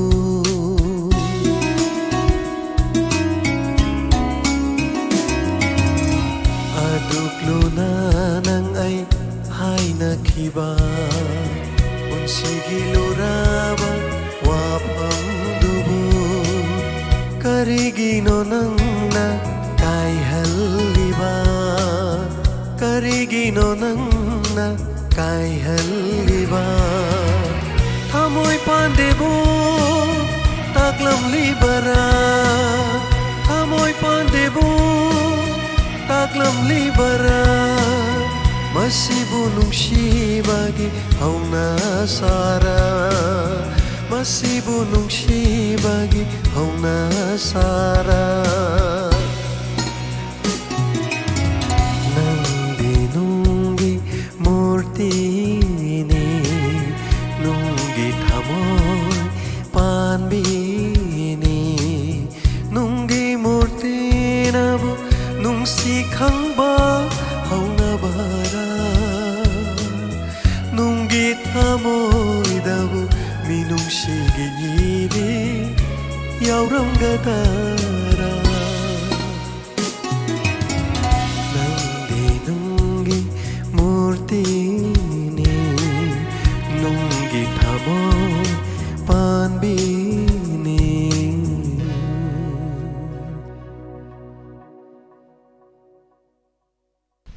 Thank you so much Thagachari Hanana Ngasagidi Anisoba Thorom Pareng Solution Bagi Pungpa Matamdu Yorokle Aduga Mapung Pan Biri Ponama Ngasagi Tangkok Tabiri Basing Prani Sori Kunrakwam Makeup to A Kudi Tumdre Madam Radha Samam Thagachari Agi Hawaii Tajabi Isai Sarna Chakpa Isai Nangi Wahi Kayana Natapire Madam Radha Samam Say ngarang su kongzai nahan su kongzai hai tare ngasi de na loire haina aina aroi be sei lauthok chakre madam warau bi be adre hayeng khongjarage madam ngarang su khong bani adu thagachari madam yai famina sei punama aduga hayeng amuk tek ta kaidana thengnamina se mayam adu madongi matam kaithok pidana atheng bapaw thorom se mapung phan bi bagi dama Haingai Laitana Thagachari Nongai Jarini Oza Jiten Tumba Hogalakpa Makoi Sar Hoina Makeup Topirakpa Ekoina Muk Tumna Nabagi Honajaba Haijabatarin. Thank you so much Masini Putsigi Tankak Tankaksi Asumna Wana Miyamgi Damak Ahing Dumdaba Makai Honajadunu Lai Honajakigani Adam Honajaki Mayam support Tobiu Thagachari andaki mapok asida de sum naikoi maya punamak thengna haiduna tamlam labani asumna thengnari bagi asuma platform asida khoi maya punna damak laiminasi aduga punsigi sintha pangthok minasi ngasigi damakta di tabiri ba singbu James haigurujamna amukana ekai khomna jabagaloina na punamapu ikokno na khurum jare